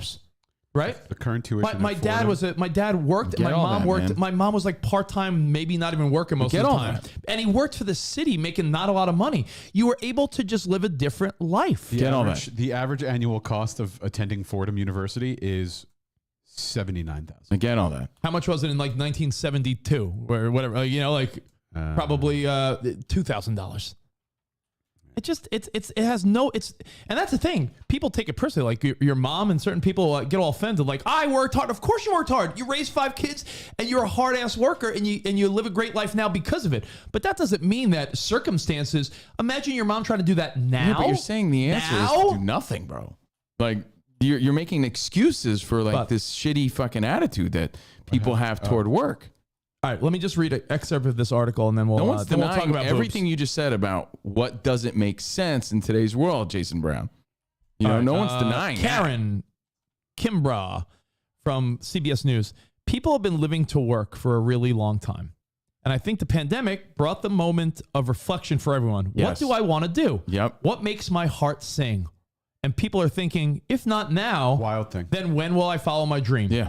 Karen Kimbrough is LinkedIn's chief economist. She has a degree from Stanford and Harvard, has a PhD from Oxford. She has a bird's eye view, she says, of the U.S. labor market. We have this unique view of the data. We could see across millions of members and what they share with us and what we could see from employers Millions of them are posting jobs on our platform. There was one person hired every 15 seconds. So people are still hiring people. But LinkedIn's data on who is leaving jobs is most compelling. Millions of baby boomers are retiring early, but also millions of Gen Z workers, people in their teens and early 20s. Many more women than men. In all, the highest quit rate since the government kept track of this 2 decades ago. So more people are quitting now than in the history of the 20 plus years of them keeping this data. She went on to say, at the nationwide level, the number of Americans quitting their job is at its highest point right now, higher than ever. We could only read one more little thing. And because this makes it interesting. Like we could see what sectors of people are quitting. Retail and hospitality. It may not be worth it for some folks. And so in some cases, people are quitting and they're not returning. They're taking a, quote, break. Americans are burnt out and not feel like they're paid appropriately. I like to think of it as a, quote, take this job and shove it moment. It's just a sign of people saying... But what are they doing, It's a sign of people saying, I just don't need this. I'm out. Then what are they doing? That's really what I've been trying to get at. There's a little more in the article, so maybe I'll find out. No, please do, because this is now we're talking. That's what I'm getting at. All the other stuff is obvious horse shit. It all added up properly and they were able to afford a house. Who cares? We all know that. It's not breaking news. This is cool shit. But we haven't factored into, it's very disheartening to see like some girl showing her titties on OnlyFans. Titties. No, the social media dream. It's like what happens in lower income areas, right? One dude makes it out of the ghetto in the NBA. So as a rapper, so every kid's like, I'm gonna fucking be a rapper, or I'm gonna be in the NBA. There's so many people who've seen someone or know someone who knows someone who's making so much money on YouTube or on TikTok, or that it does fuck with your perception of, I'm waiting tables for the bare minimum. My girlfriend's showing her ass cheeks on Twitch, and she's making that much money. Yeah, it's not just it's a little of everything. It's disheartening. So I'm not denying any of that, but doing nothing is never going to be the solution. So is there any? So the person that says, "Well, hey, I've had enough." So how are they making ends meet? Are they homeless? People are moving to small rural places where they're just living off their savings. Lots of workers are leaving big cities like San Francisco and Chicago. They're probably ruining their line of credit too, charging shit that they can't afford. And also part of the problem is living beyond your means. Hobos have cell phones, okay? It's a different fucking fucked up backwards world we're living in. There's the hobos outside 7-Eleven. There are 7-Eleven? Yeah. They have a laptop and they watch movies. So again, like I do understand the lack of motivation. You're underpaid. Your friend shows her ass on Twitch. She makes $1 million.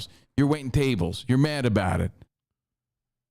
Being mad about it is not going to help.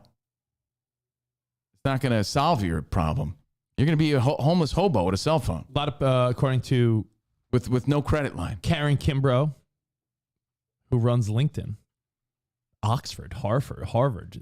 She's got all the credentials. Said a lot of people are just opting out of affordable housing.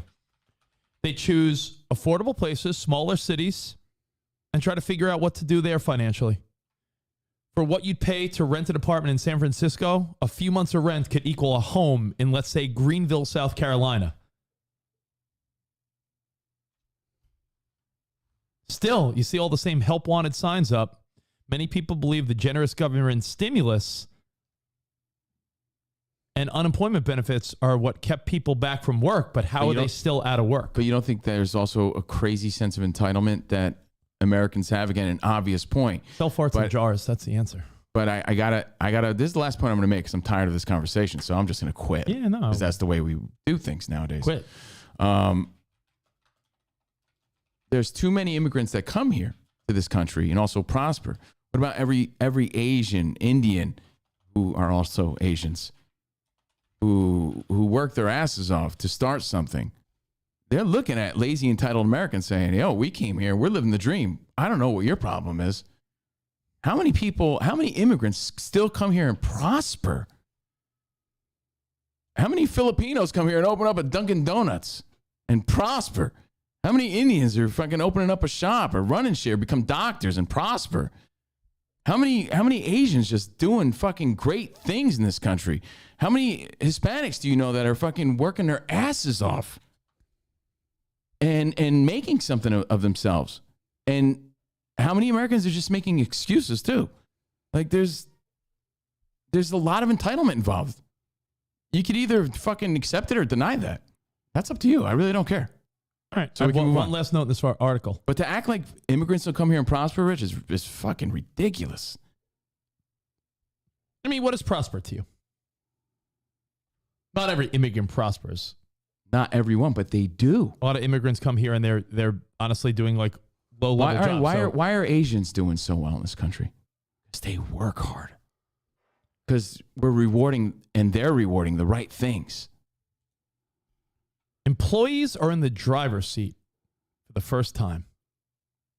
That's how this changes. Workers want better pay, better benefits, but they're also demanding autonomy and flexibility. And employers, large and small, will have to eventually respond. People want more money, control over their schedules. The employers will eventually give in. That's how this ends. People realize, employees that's not how it ends, because people will always be willing to work for it. No, there's not. There will be always. You know more than Karen from LinkedIn? Yeah, Karen. I do. Someone will always be willing to work for money that entitled, spoiled Americans are not willing to work Then why for. are there help wanted signs everywhere? That's the whole point of this article. That people Someone will take that job. I promise you. Someone. Like Spot was saying that there's stores that we go to that are closed sometimes because I'm not staffed. I'm staring. Employees have the power. Couldn't get into the UPS store. Employees have the power. Eventually, these stores are going to say, listen, we need to offer better rates and that deals. has to happen regardless. I agree. Yeah, that has to happen. No, but I'm saying, like, regardless of what you say, you're saying opinion. This is fact according to the person that runs LinkedIn. Is saying that the power's in the employees now, that companies, in order to get back on track, what you're saying, when you talk about a negotiation, someone has to give. And they're saying in this negotiation, the employers are going to have to say, hey, if anything, this pandemic opened people's eyes up to, I want my own schedule. Mm-hmm. I want more money. I want flexibility. I want the autonomy to. And it's noticeable. It's wild. You know what? It's so wild. I have a friend. Please. I have a friend that. If anything, Rich, remember your friend. If anything, guys, you could agree or disagree. Who cares? We're stimulating conversation here, right? Yeah. You're going to notice the awareness theory is going to kick in next time you're at a restaurant. Next time you're dealing with poor service, you're like, man, there it is. That's exactly what they were talking about. That's why, honestly, that's when my line of Robo Burgers are going to be huge. Robo Burgers, yeah. Don't have to deal with anyone. You're onto something. Just invest with Ray. Invest with Ray and Robo Burgers. Got my own thing going. I'll let you know. But yeah, I'll be honest. Long conversation, but really a great conversation. Honestly, a great conversation, because who's not noticing this? And, this really is like, if you... I think about this all the time. For people that do work hard and have gotten good opportunities and breaks, you realize how different people's statuses are going to be in 25 years from now? If you're like roughly 40, when you're 65, 70, God willing, you're alive and living, if you've done, quote, the right thing and worked hard and you have a 401k and you own a home and you own a property, and you realize how different your retirement years are going to be than someone that's been dog paddling through life their whole, it's going to be a very different work environment. That's why, and Social Security is slowly drying up. I have a question for both of you. Mm-hmm. Steve, you can probably speak to this a little bit quicker than Rich. Do you intend to have your children work as teenagers? Yes. As spoiled and maybe as entitled as my kid may be. Yeah. Do you care? And I know she wants to too. What they do? No, she wants to work at Starbucks. I will do my best to make sure she gets a job at Starbucks. Again, we're talking she's almost 13. Yeah.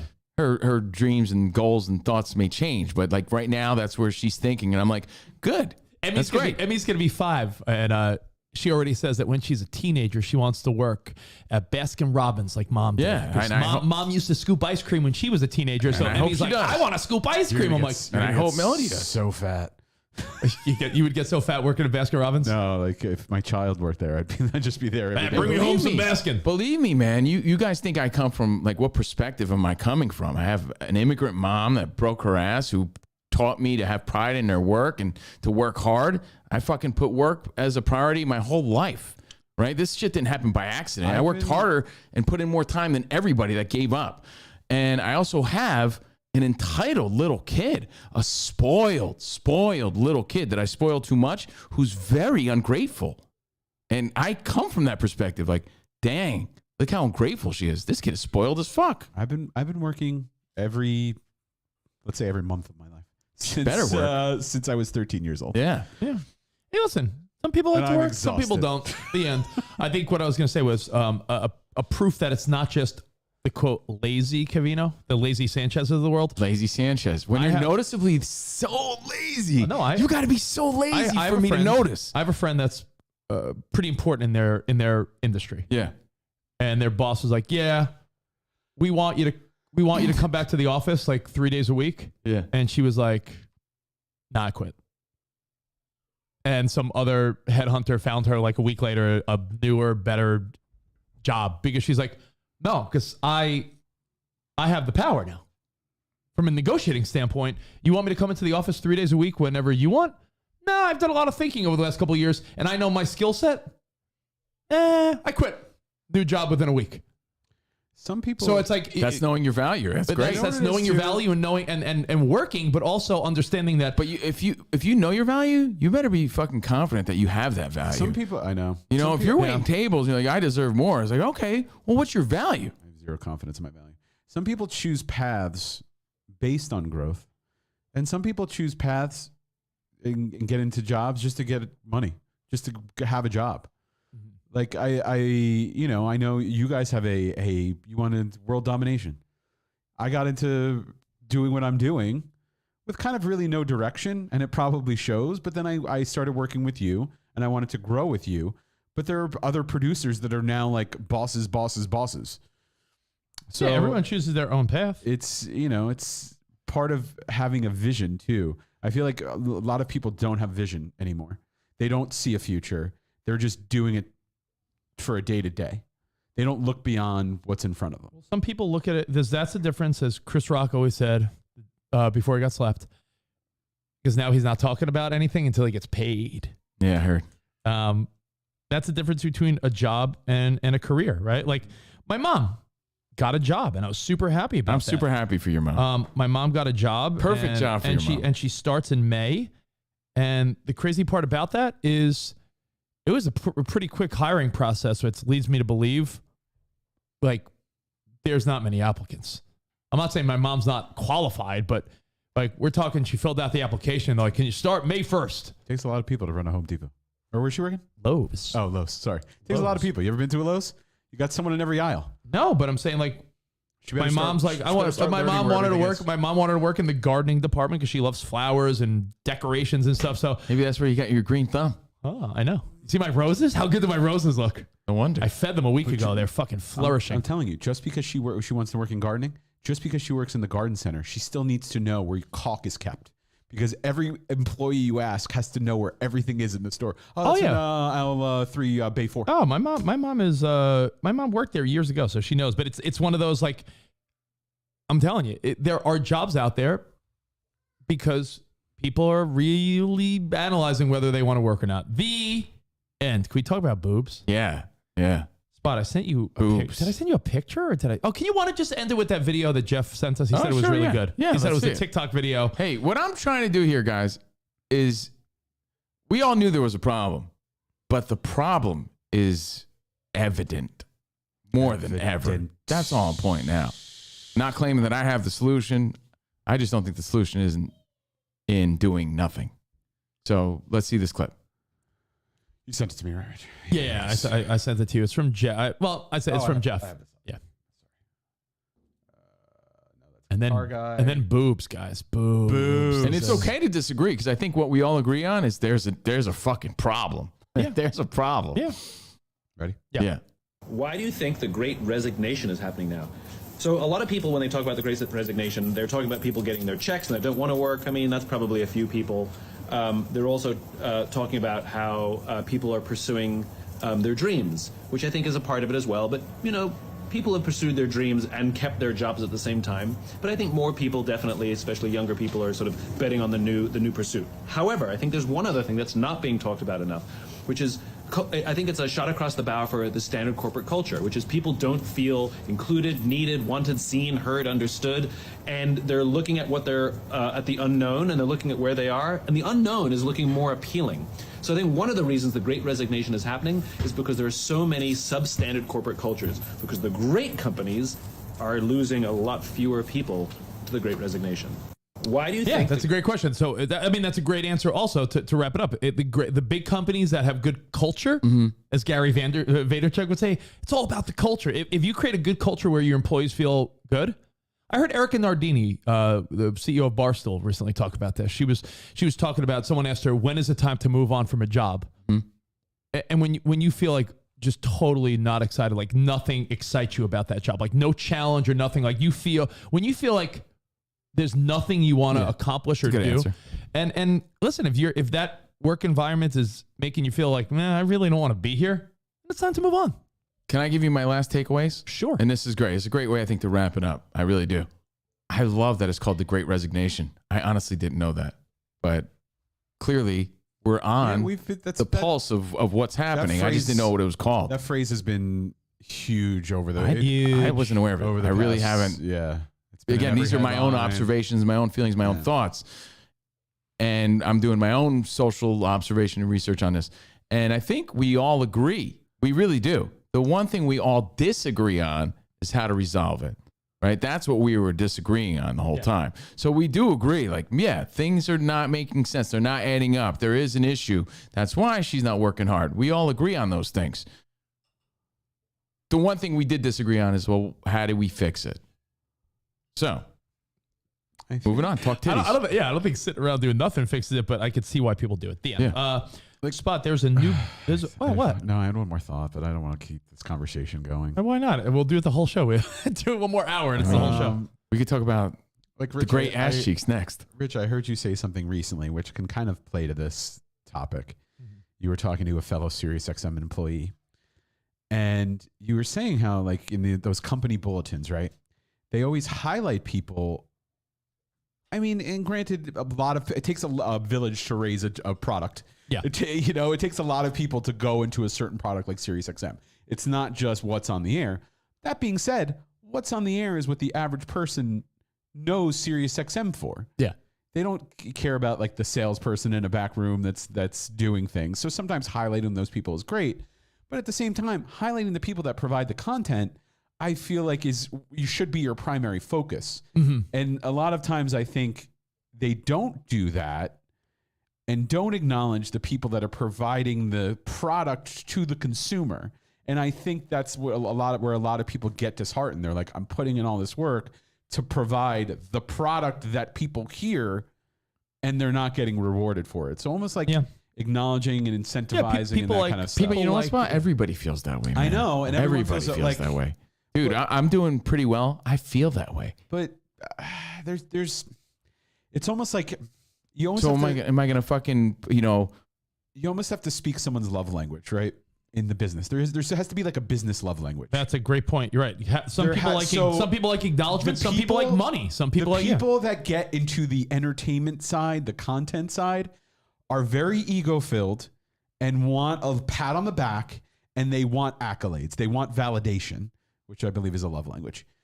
People that work in the business side, the sales side, you know what they're motivated by? Money. The people that work in HR, they're motivated by seeing other people happy. There's love languages of business that I think that the up management needs to learn how to cater to. Titties. All right. Titties. Boobs. All right. Well, this is a good what would you call it? A palate cleanse? All right. A good palate cleanse.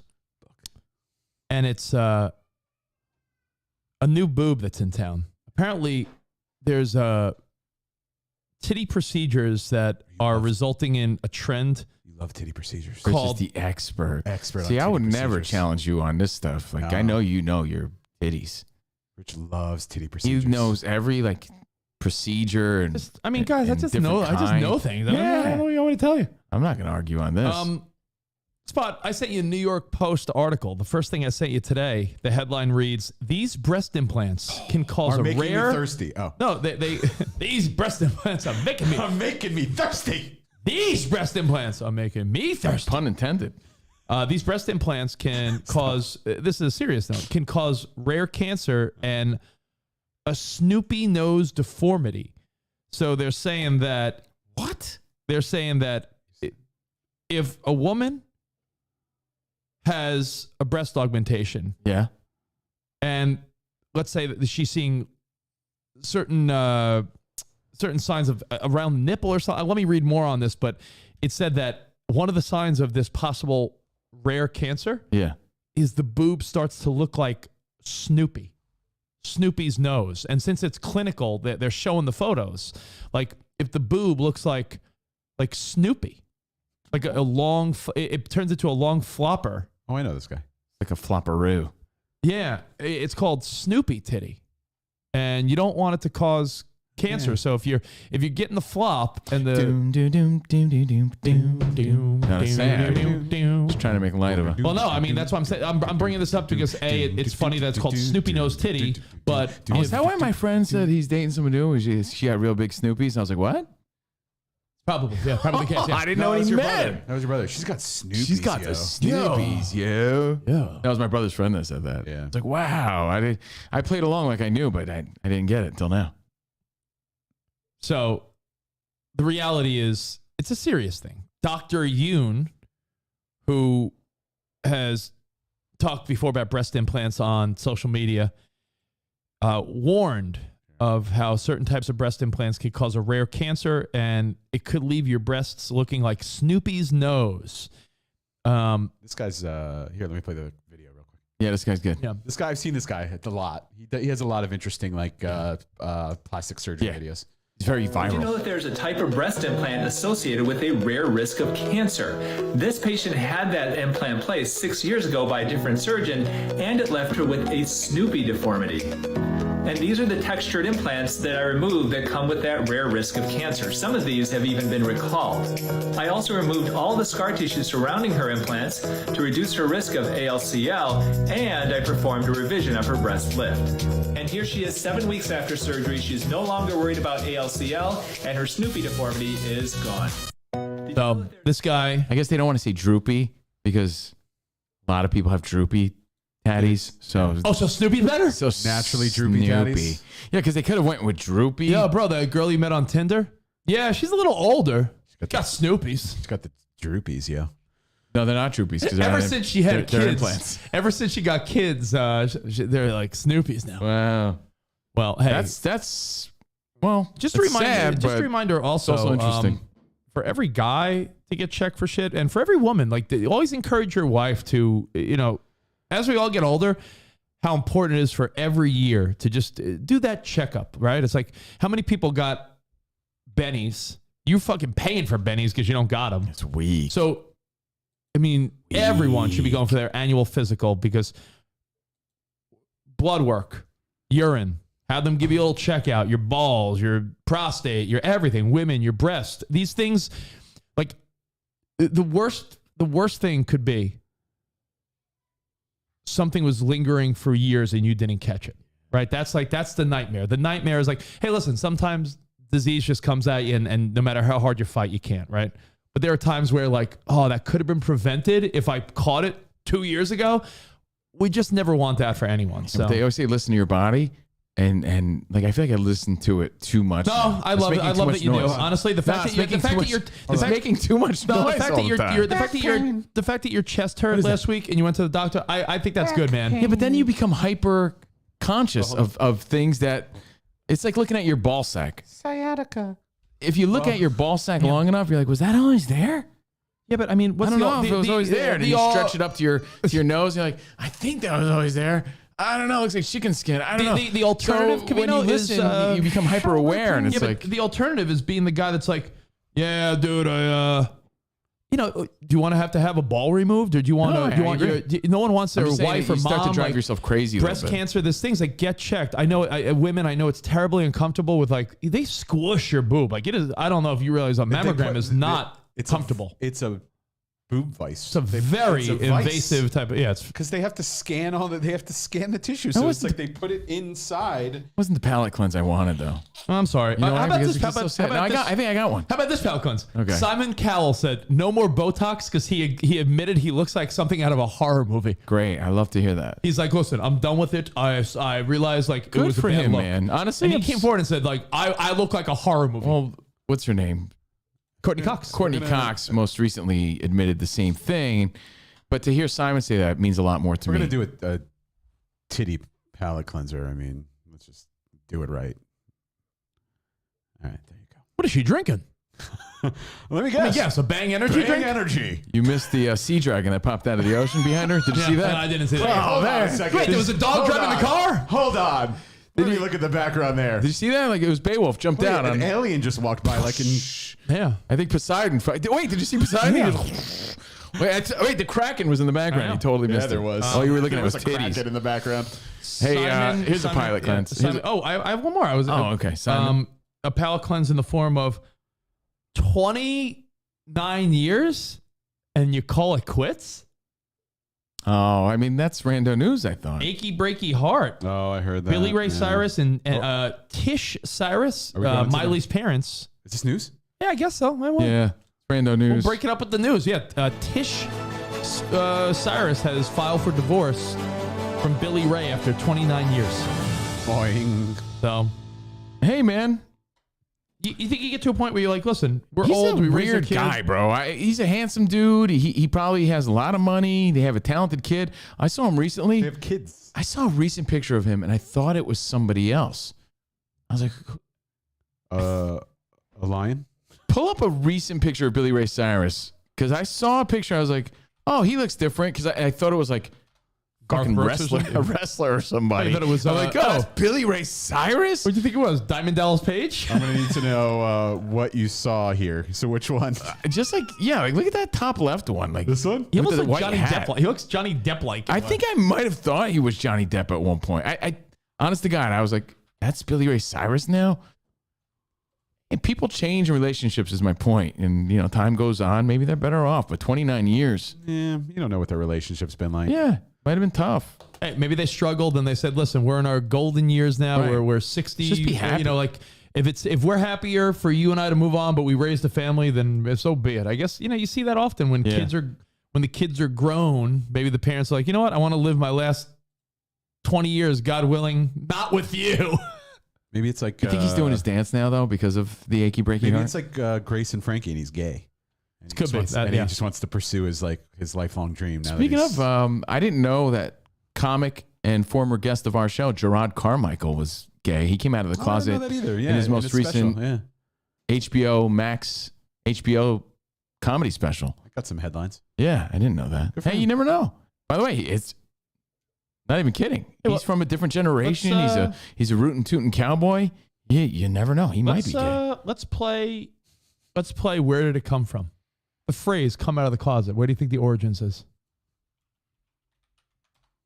Closeted, meaning like but is it just simply like they were closeted? Like it's only used for that thing. In the closet. It's only used as Liberace spent so much time in there picking out feather boas. That's why they did it. See, now you're talking. That's a good guess. That they're like, all right, come out, and he came out. He's like, ah. Every time he came out, you saw how flamboyant he was. So it just became a thing. The term "coming out of the closet." So let's see. I'm curious of the origins. My point is, Billy Ray Cyrus, macho guy like that, would have never admitted something like that. It's in relation to how there's a coming out party for debutantes when they when you watch Bridgerton, yeah, when young girls are all in high society. Yeah, so there was a coming out. Actually, was amongst other homosexuals. So as a person, you would be like, you would come out to other homosexuals. Now I have to read a little bit further to find out where the closet came from. Oh, okay.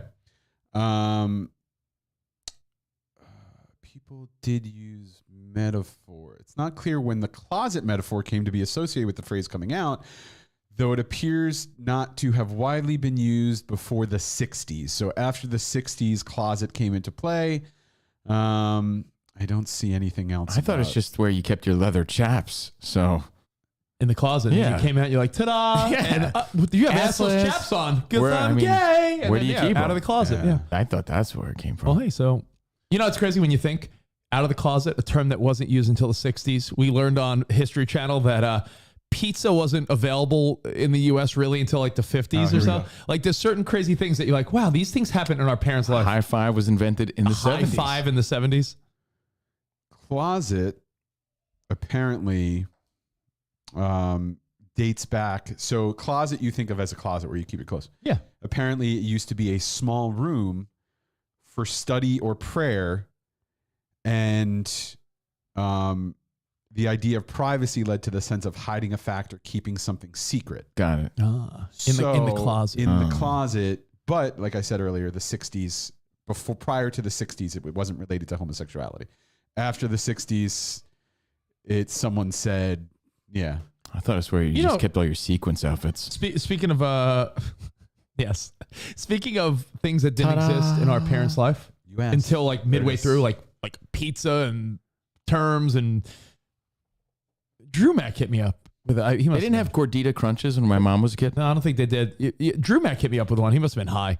He's like, do you think anyone back in the day, until VCRs and DVD players and stuff, the terms rewind and fast forward were those things that, I'm like, Paul, it's like, until we were watching things in that form, did anyone use the terms like pause, rewind, fast forward, those modern day phrases? I didn't think about it. I read it at surface level and thought the same thing you did. Like, Drew Mack must be high right now.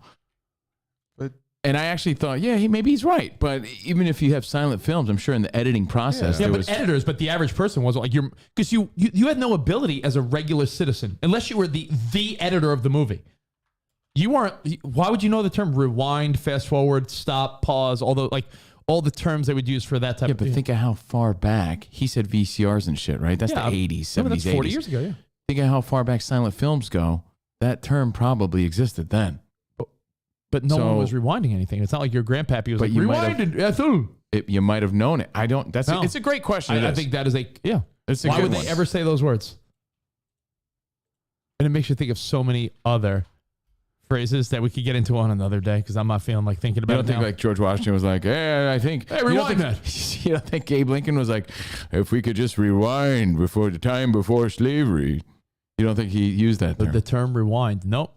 Yeah, in fact, he said be kind, rewind. The original was like a rewind to 407 years ago. So yeah, it's a good one. All right. So in other Rando news, Rich, you'll love this. Curb Your Enthusiasm is back for season 12. Wow. Official. 12? You mean 22? It said 12. 22, I guess, though. But it did say 12. I'll show 21. you. I even screenshot it. 22. Yeah. I thought that was wrong when I read it. Yeah, it's been around since, get this. No, I want you to see this. 2000. Yeah, Curb started in the year 2000, and I'll tell you why. Speaking of technology, there's episodes. If you go back and watch the early Curb, they're so good and still funny. I want you to see this. Yeah. They're still funny.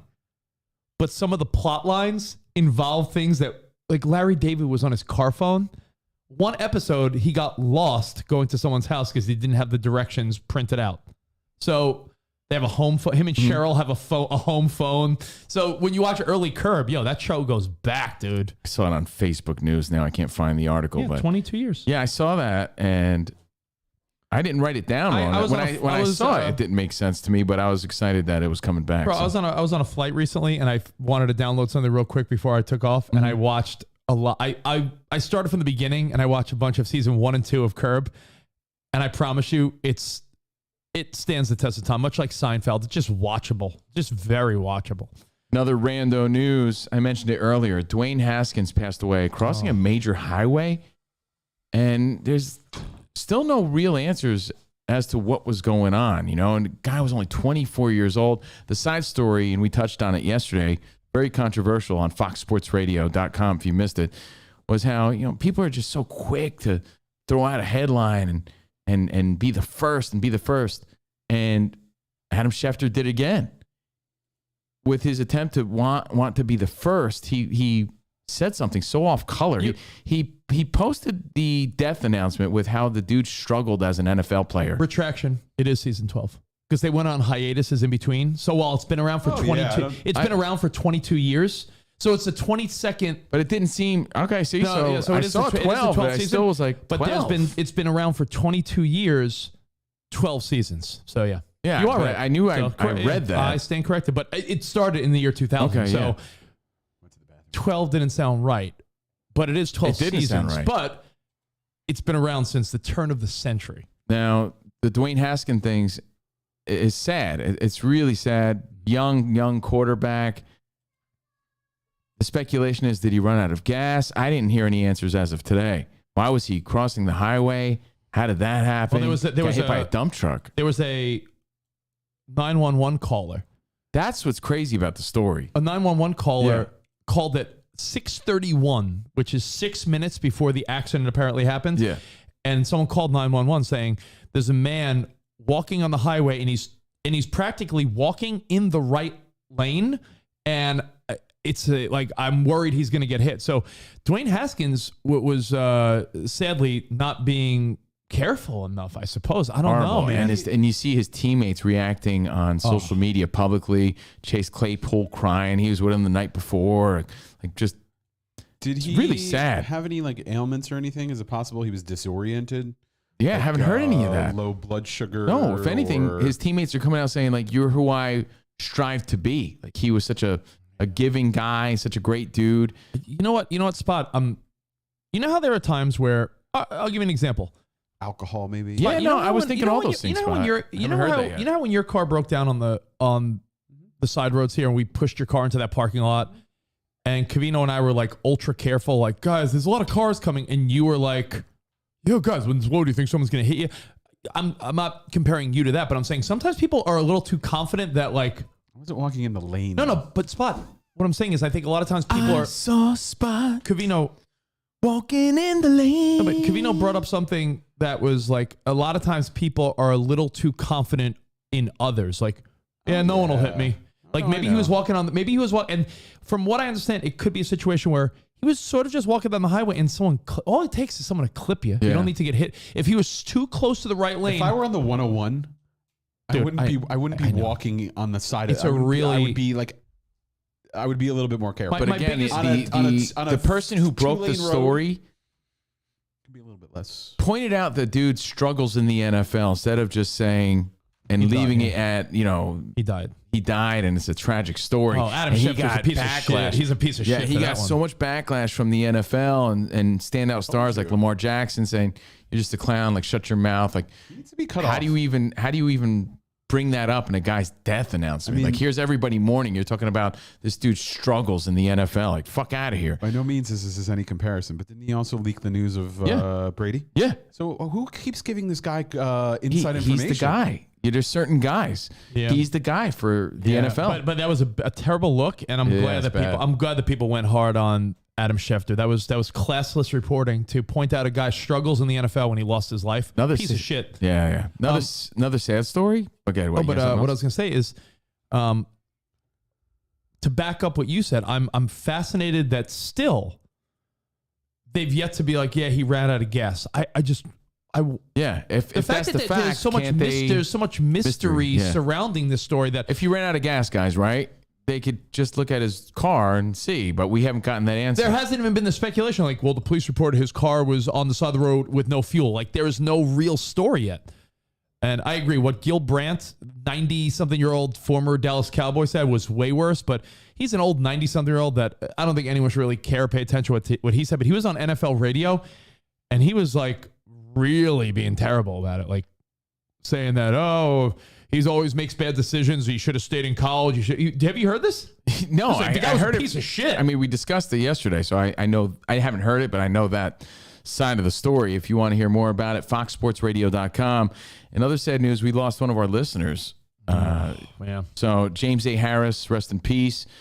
It's really sad. And what's even more sad about it is he was a listener that's been a part of our show and part of my everyday social media life. Like a face I recognize. Like I know that picture too. Like, you know, when he's like doing that with his teeth. Like, can't tell you how many times I've seen that face. It was very interactive. And appreciated the support. And since then, I don't know how the algorithm works. Every day, people you may know on Facebook, it's him. And I'm like, damn, that sucks. Yeah, you know what I did? And then it makes you feel like, man, you know what? And there's nothing that Rich and I or any of us could have done. I don't know how he passed away, but I'm saying there's a part of me that's like, man, I wish I reached out to him more. And I'm not saying he died of anything sad or, you know, depressing or tragic. I don't know how he passed. I'm just saying I wish I would have. All I know is that it's a crappy feeling. I searched his name on the Carl's page. Yeah. And just looking at the stuff he commented on. Oh, yeah, it's heartbreaking. It makes me sad because it's like, yo, this is the guy that was invested in our stupid conversations. Yeah. Like, what makes it heartbreaking, when I see a guy that passed away like a week ago, he's like, yo, Covino, you're so right about this, or yo, Rich, I'm like, and then I go to my DMs, right, and I'm like, oh, this happened a few times when we lost the listener, and I'm like, oh my god, I've DM'd this person that has supported us, and it's really sad. So he loved being a part of this, and that makes it sad, even more sad. Personally, like man, like Rich said, like he was man, part of our, he was part of our world. And he was part of our day to day that we do with you guys. He was part of that. First and first, mostly, you know, his family. Yeah, it sucks. So young dude, passed in his sleep. James A. Harris, rest in peace. In fight news or in sports news, other sports news. Moving on, Covino and Rich Rando news. Our boy Alexander Volkanovski won. Beat the Korean Zombie this weekend, UFC 273. A lot of you enjoyed that, but I chose boxing. Triple G was at it again. Friday night, though. That fucked me up because I thought it was Saturday. Early Saturday morning at like 3 a.m. No, but I'm saying like I had actually noted like, oh, maybe I'll try to watch some of the Triple G Saturday night. And I'm like, oh, wait, it's not. Wait, it happened? And I looked at my phone. It's like Triple G wins. I'm like, it happened already. And I can wrap it up like this. At 40 years old, Triple G, one of my guys. He's definitely one of my dudes. At 40 years old, he just turned 40. He was the Triple G of old, not an old Triple G. Dude convincingly won, beat another champion, and he's ready for Canelo. He looked great. And then King Ryan Garcia fought this weekend, and he fought some dude named Emmanuel Tago, who they said was 2 inches smaller than Ryan Garcia. Ryan Garcia looked gigantic next to this guy. So anything Ryan did that wasn't a knockout would be like, how did he not destroy this guy? He won convincingly, but he was so much bigger and so much better than this dude. It's perplexing as to how he didn't do more damage convincingly. He won, but it was like he didn't make a statement. So Ryan Garcia won this weekend, but it's like, well, who's next? Because I don't know if he's ready for a Tank Davis or a Devin Haney. No. But Triple G definitely ready for a Canelo. So that's your sports. Baseball's back. Enjoy that. Oh, and start getting ready for some good basketball. Adam Schefter. Wait, is this sports? No, we're done. Adam Schefter, piece of shit. You're taking a real hard stance on that, by the way. Scotty Scheffler wins the Masters. Scotty Scheffler. And what I find interesting is that we discussed that. He dominated, golf fan or not, he dominated. When you watch the highlights, here's the crazy part. He was so ahead that he was almost too careful on the last hole where I believe he double bogeyed, where he lines up for like the putt that's going to just seal the victory. Like he was so far ahead. Yeah. My dad's a big golf fan. My dad told me this guy, not only at the Masters, I was going to say, how'd you know all this shit? Has been in a triple bogey. He's been in a zone. Like we're talking, Covino, a zone. Like, you know when sometimes a player in any sport, basketball, baseball, hockey, football, if a guy all of a sudden the minute his confidence clicks, I brought up like Ja Morant as an example. The minute a guy realizes like, yo, my confidence now lines up with my skills. Scheffler in golf has been in a zone. And he was so far ahead that wasn't even close. It wasn't like he was 2 strokes ahead going into the last hole. Marquez said, and he's only 25. He looks like he's 45. Yeah. But he went into the last hole and he lines up for the putt where I think he would have won the whole tournament by, I think, more than 5 strokes. Misses a putt, misses another putt, He like double or triple bogeyed the last hole to the point where he finally tap-a-rooed the ball in. But imagine if it was close. That happened a few years ago. Don't you remember where some guy missed a few easy putts and lost? Like That's a nightmare. I don't remember who it was, but yeah. So hope you enjoyed the Masters, your fights. Yes, I saw Shane Mosley's son, Shane Mosley Jr., with a big win this weekend. He looked tough. He looked good. Covino, if you so watch some good fights, some good baseball. If you watch Triple G, drama show, your boy Rashawn, who's also a big fight fan, drama said that show. Triple G won, but he didn't look great. He thinks Canelo is going to kill him. Oh, no. I may have talked to him. Triple G, I don't want to bore you with this. He started a little slow. Yeah. Once he got the motor running, he fucking wore this guy down. He knocked him out. He looked fantastic. Okay. He was in great shape. He started really slow, but then kicked it into high gear. It was over. Once he got into high gear, fight was done. One more note about sports. But again, maybe you take 18 months off, you're going to start a little slow. Just because this relates to my Mets, and I know it was a big national story as well. National, pun intended. If you remember last year, Covino's boy, Garrett Cole, who sounds like Patrick Mahomes. Lower octave, though. He's a lower octave Mahomes. You know, I made amends with Josh Donaldson, and, you know, business as usual. I was a little mad about Billy Crystal this weekend, but, you know, business is business. He's Garrett Cole, the pitcher who got mad that the game started 4 minutes late and blamed that on his average performance. Yeah. But that is such a funny story, dude. Yeah. But that shows you how, what's the word I'm thinking of? Routine, routine and robotic these athletes are. If they're thrown off 4 minutes, I believe that. Yeah. Well, anyway, they won, but he had if your ace gets away with an average start and you win, that's a good sign because that means he'll deliver next game. But Garrett Cole was one of the pitchers last year who was accused of using sticky substances on the baseball. Spider tack? Yeah. I don't know what that is. Spider tack.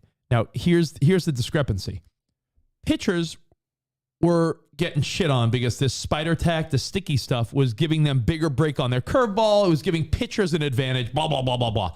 But here's the problem.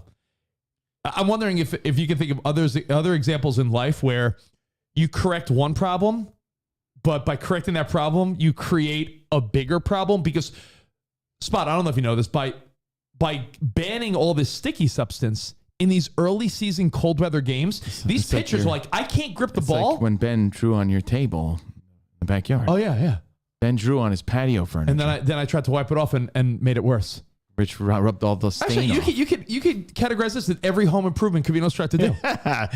Something little bad, problem, he made it worse. Made another problem. But the sticky substances, sticky. Not allowing pitchers to have any of it. They were talking about this at the game, and I thought it was interesting. They're saying they may have made a huge mistake because 5 Mets got hit over the weekend, 2 in the head. And none of it apparently was intentional. And it was all like guys that are like, yo, it was chilly in the Northeast and I couldn't get a grip. All right. And people will say, how could a professional pitcher not be able to have control? Because if your whole life that's one thing, right? It's cold. Ball's a little shiny. Picture a shiny, too smooth, right? Yeah, picture a shiny baseball and that smooth feeling. Think about how much velocity these pitchers throw with today. Yeah. Their arms are like whips, right? How much torque and force is behind that? You could easily lose grip without the assistance of a sticky substance. Every dude is throwing like 98 to 100 miles per hour. That wasn't the case. In fact, some guy on Cincinnati that started over the weekend, some young kid, they're saying this guy throws 102 consistently. It's harder to control a ball when you're throwing like a monster. So if you take away sticky substances and that little extra grip a pitcher might have, scary. Spot. Can you play the clip? It's probably on SNY's Twitter or something, just to show people if they didn't see it. I think the Lindor one was the scariest. Yeah, Alonso and Lindor. Yep, 2 Mets got hit in the head, but thank God for that little flap they have on the helmet now. Scary, man. Spot. Francisco By the Lindor. way, those are life-threatening moments. And you know what he ended up saying, which is cool for baseball? He ended up saying, like, he loved that his teammates jumped out of the dugout ready to fight. He's like, I know they got my back. But that's cool. If you missed it, it's the one, I think, baseball clip worth watching over the weekend. Blow the screen up, Spot, and you see Lindor get hit in the face. And this is a scary moment. Watch this. We've been told this is a fluid bullpen. Oh, Jeez. Yeah, man. It's vicious. Watch when they do the close up, and you're gonna be like, "Holy shit!" Like, Yowza. talk about Buck Showalter's losing his shit. I love Buck Showalter. By the way, as a guy, he's the guy from Dutch Boy Paints. He is. You've known Buck for years, being a Yankees AL guy. Yeah. But let me tell you, Met fans are loving him. Well, I mean, he's great, dude. Look at Lindor. You got a legit manager, yeah. you know? So he's also featured, Buck Showalter, by the way, in the Donnie Baseball, Don Mattingly documentary. They don't show they don't show a close up of it. But yeah, look at it one more time. Do you know Buck Showalter, Rich? We've been told this is a fluid bullpen. Oh my God! Fudge-a-cole. Not only was Buck Showalter the Dutch Boy Paint logo as a child, but he attributes his success to Don Mattingly because Don Mattingly was so good, and they were on the same farm system. Yeah, he was so good. He's like, he's the first baseman of the future. I might as well just try coaching. Did the pitcher just not care? No, the pitcher was apologetic, but he's like, "Listen, it wasn't intentional." He just started walking away. Spot, just to round it out. Yeah. Pete Alonso hit in the head. This happened within days of each other. The Mets' two best offensive players. I believe in this game, 3 dudes were hit in the same game. Yo, Pete Alonso also hit in the face. He immediately said what he did. He reached for his mouth. He's like, want to make sure he wasn't missing teeth. Oh my God. So and then Spot, the next day, Pete Alonso hit a grand slam home run, and he flipped his bat, and he's like, fuck you. And I loved it. When was this? Just Pete Alonso, HBP. Yeah, he got hit Yeah, it's in the the face. Like this year? Yeah, no, like 2 days ago. Pete Alonso hit in the face as well. And again, lack of spring training. You rushed the pitchers this year. No We're seeing the aftermath. No goo on the ball. Remember, for every effect, there's an equal and opposite effect. For every reaction, equal opposite reaction. Could have been They so didn't much worse. They have as much spring training. Pitchers aren't lasting longer, and they're hitting people because they don't have any control. And it goes back to our previous discussion about lack of work ethic. There's a reason. Pete Alonso was a scary one too. When a guy gets hit in the head, it really is like it's that collective like. Keep showing like a clip from like 2 years ago. Look up. Here we go. Yeah, look up latest. Oh no, that's a. Is this it? Oh, yeah, I'm surprised it's not the first thing that comes up. It was Yeah, a I'm surprised. Huge story. Yeah. I swear, all the latest was like random shit. I'm not Here we blaming go. you. Is it? Yeah. Look at this. 2-2 coming to Alonso. Jesus. No. Where'd it get him? I thought it got him on the shoulder. It did nip his shoulder, actually. It nipped his shoulder into his face mask. 2-2 coming to Alonso. And Pete is hit. Oh, no. That's a 95. Keith Hernandez. Oh no. There he is, Dutch boy. After it hit his shoulder. I'm not sure. I am. Showalter, man. He's the guy. So baseball's back. That's your rando news of the day. And Spot, here's the palate cleanse of all palate cleanses.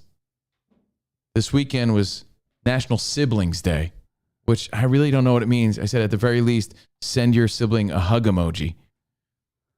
It dawned on me, pun intended, hi Dawn, that I haven't seen all of my siblings collectively, and I'm not for Easter, so Mom, don't get excited. I'm sorry.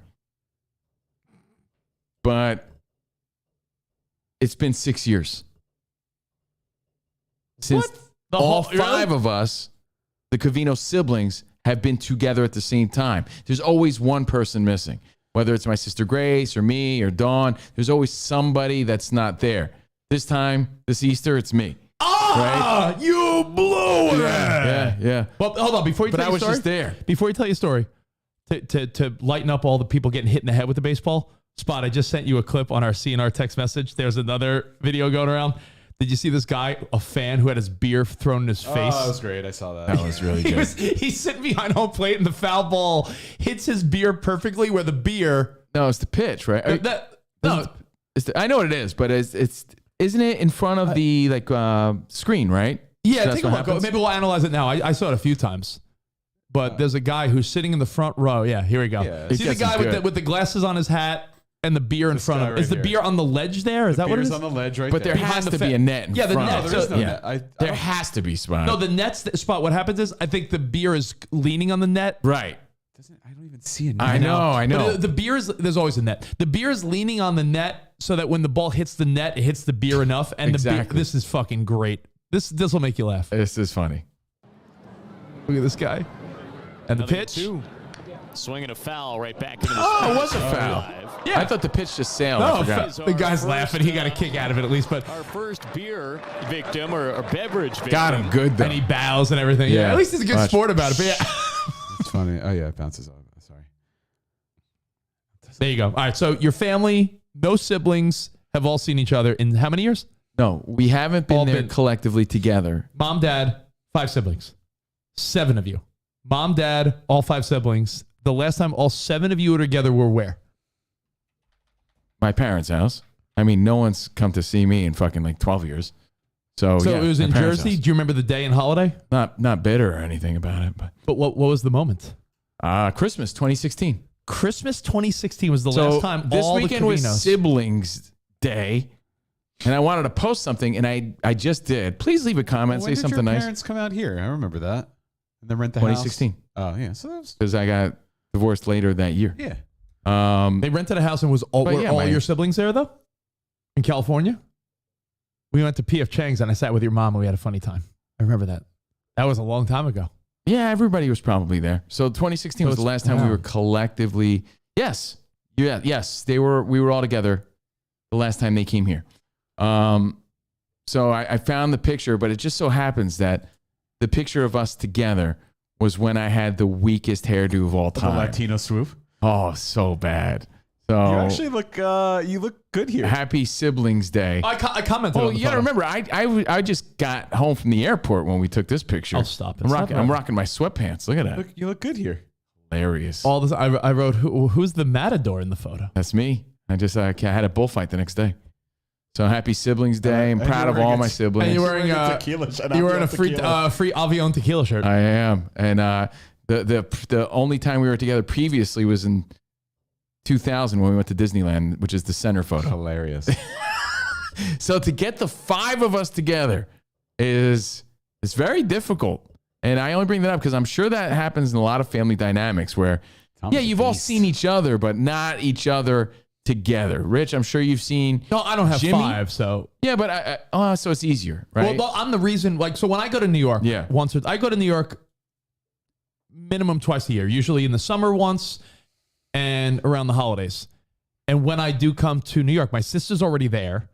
And my brother Jimmy will time his weekend trip. So I see my brother and sister together every year. Now, if we had 2 other siblings, getting 3 together, it's like hitting a 3-for-3 parlay. Way easier than a 5-for-5. You try to get 5 people's schedules opposed to 3. Yeah. Way easy. Like Spot is 4. He's in the middle. Right. 3 siblings. So it's not like I haven't seen 5. my sibling. It's not like I haven't seen all of them. Every sibling you add is one more person's schedule. So it's not easy. It's so not 5, easy. huh? But happy Siblings Day. I hope you reached out to your sibling. It's a commitment to keep in touch with your siblings, and to keep that relationship going. I talk to my sister every day. And how often do you talk to your siblings? That's a good question. I talk to my sister every day. Every day, thanks to social media, WhatsApp, and things like that, right? I talk to my sister every day, and I talk to my brother maybe every 2 to 3 weeks. I'll talk to him. I went to my sister Grace's son, my nephew James's Little League game this weekend. So I'm seeing my sister Grace, talk to her. As far as phone conversation, mostly just my brother. Because he's, my brother has a Toto toilet. Yo, bro, I don't think I could ever go back. Once you go Toto, you never come back. I'm like, I know, right? Like sprays my butthole. He's like, the second, this is what he says, swear to God, second you sit down, it's a heated seat. Like, I took a dump at mom's house, I just couldn't do it. I actually wipe at mom's house, So they're so like, he said, you know what he said? What? He said the Toto toilet's so good, because he has it in his new place, and so do I. Sometimes you don't even need to wipe. I was like, what? What? Gotta wipe. You need to wipe. Yeah, he's like, nah, mine's that good. Is he taking perfect shits? What? Perfect loaves? So I have those conversations. I talk to my brother, and he's always talking about bitches, and stuff like that. So, but as far as keeping in touch, again, WhatsApp is great for that.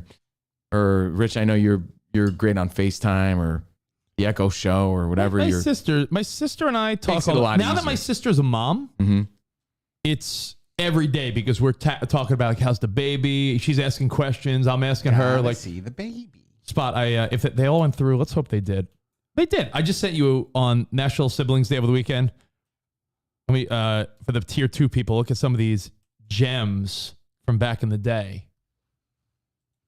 of me, Jimmy, and Lori. Jose Sanchez says, wow, Steve looks very different without hair product.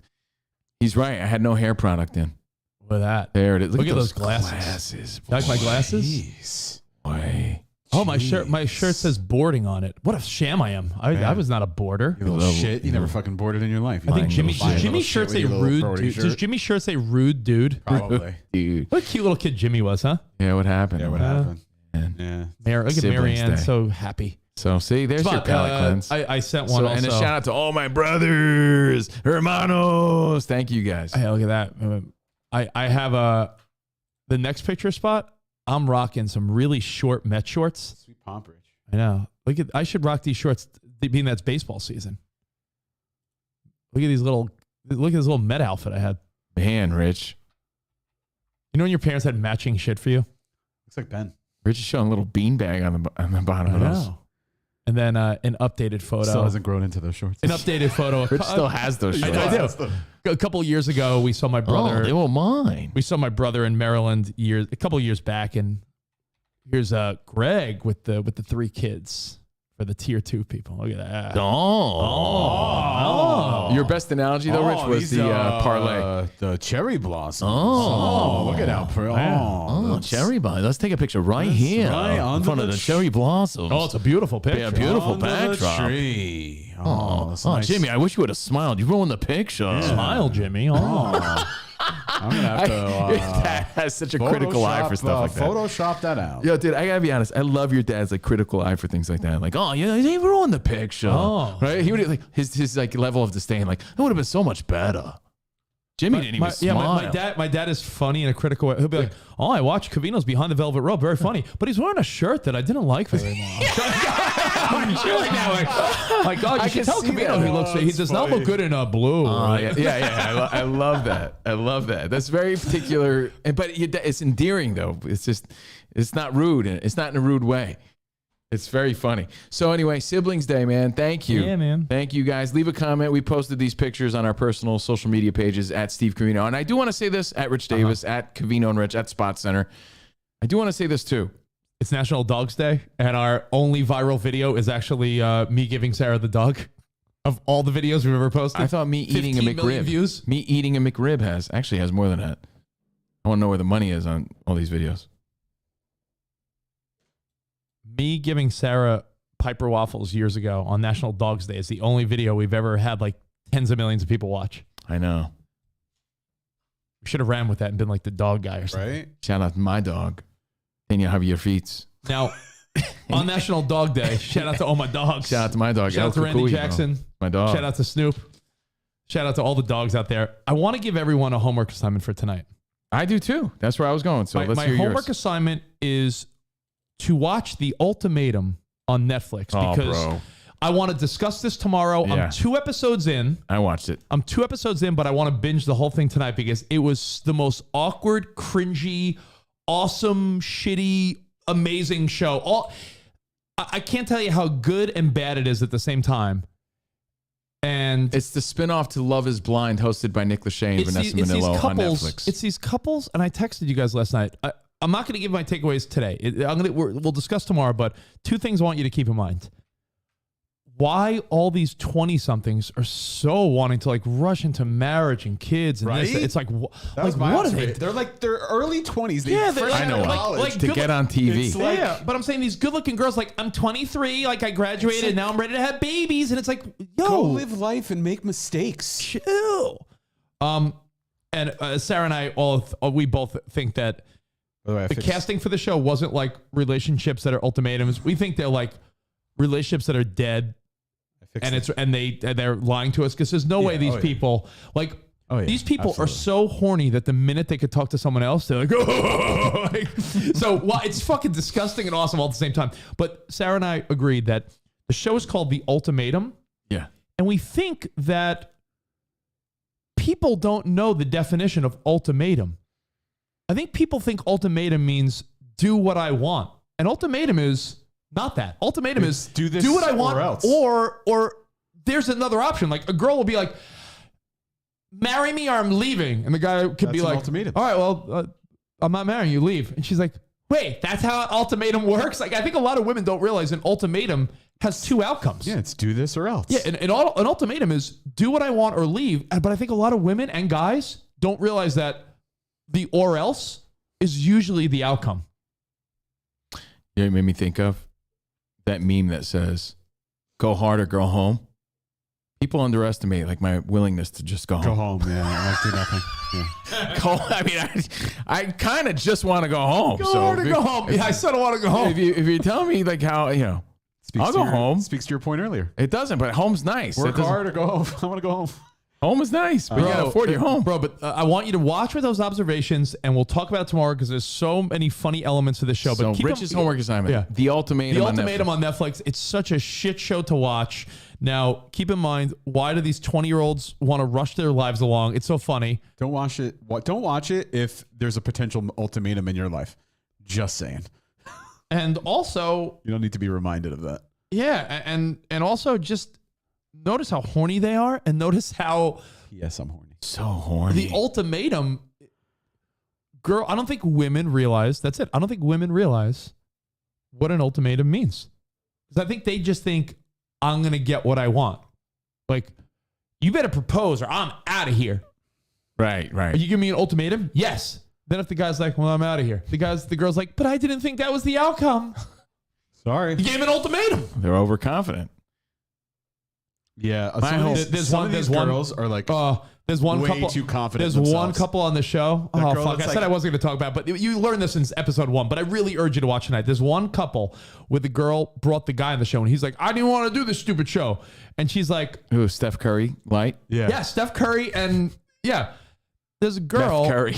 There's a girl that like." He's like, I was happy with you, dating you, and I'm happy. You brought me on the show. And the minute he has the ability to be free, he's like, yo, I realize you're a pain in my ass. Yeah. It was an eye-opener Is for that the him. girl that's like, I cook, I clean, and I fuck my man? No, different girl. They're all fucking weirdos. It's like, It's I'm the like, fucking clearly- hot. It's the hot girl that looks like Marissa Tomei a little bit with the Oh, nice yeah. fake titties that she's like, I paid for these. That girl? Fake titties. Not April. Snoopy's. April. Yes. By the way, I fixed the photo for your dad. So now he can.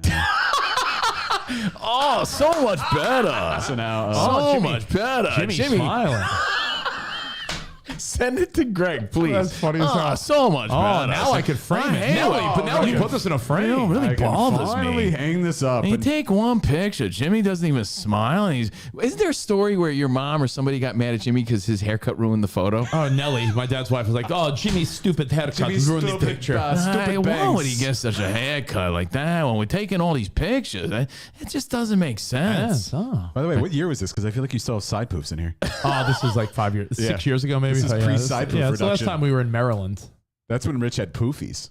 Yeah, Mount for poofiest. Rich had poofies. Oh, He's no, got those I was, poofies. it was like, All right, my homework assignment is this. I asked, and I'll ask again nicely. I posted a picture of me and Felipe Esparza, comedian that invited us on his podcast. I asked that, hey, if you want to see us on more podcasts, just like tag them to get the conversation started, to get it going. If you want to see us on like Bert's podcast, Bert Kreischer, or whoever you think we could get on or we'd be good on, tag it on that photo on my Instagram so that we can get the conversation going. So I can be like, yeah, we should be on blank podcast. Yeah. Maybe that could open the floodgates. We want to do more of that because we want more people to be aware of what we do. Yeah. So, please just leave a comment. I posted it on my page. It's a picture of me and Felipe. and watch the Ultimatum. Watch the Ultimatum, and a few shout-outs before we go. Again, rest in peace, James A. Harris. Very sad to hear about that. Oh, we lost to Carl. Shout out to Tommy, Lauren Baxter, Darren Bury, Drew Mack. What's up? Stay handsome. Can I give a shout out? Clayton Meyer. Again, and people who we were going back and forth with today. Don't think I don't like you. I love you. You guys challenge me, and hopefully you feel the same way about me, and that's why we do this. It's okay to disagree. The Jason Browns, the Andrew Harts, the Andrew Simses, the Stu Hotwagners. I love you guys, man. We don't have to disagree on everything. We don't have to agree on everything. And I appreciate your support always. Thank you. Thank you guys for rocking I out. gotta Jeff say, Edstrom, I appreciate what's you. up to Alex Berman, who I saw in Long Beach. I did an event for SiriusXM all weekend. He lives down there and he loves cars. He loves cars, but I don't know how to break it to him. He loves cars so much. He wears those shoes with the little wheels on the bottom. Yeah. Oh, what are you gonna say? I can't wait. No, Alex Berman. I'll talk about him in a second, but I also want to say motor what's up mouth, to right? So- Motor mouth. Get it? He loves cars. Because he likes cars. Christine, I get it. I met this lovely woman, Christine, who supports us. She's like, "Hey, Rich, I love Covino and Rich. I listen." So I was like, "Oh, awesome!" So Christine was there with her husband at this car event. Hi, Christine. Down in Long Beach, the Speedway. So Christine gave me an energy drink to give you. She knows you like energy drinks. She goes, "My husband here, take one of these, bring it to Covino." So I have you. Noise. But yeah, Christine was sweet, and I didn't Alex say Berman. noise. I said no ice. Christine was awesome, and Alex Berman, who I hung out with quite a bit this weekend because he's a huge car guy. So every day I was He's visited the studio a few every times. day. He said he listened to us since he's 16, and he's 32 now. One more shout out to give, I think. And he's like, I've been with you guys for 16 years, and I'm 32, half my life. And I was like, that is crazy. Amazing. And it's amazing that he's 32. I thought he was at least 50. I thought he was 52. I know. But Alex Berman, the one thing I'll bust his balls on, because I could do that because we're tight. We're pals.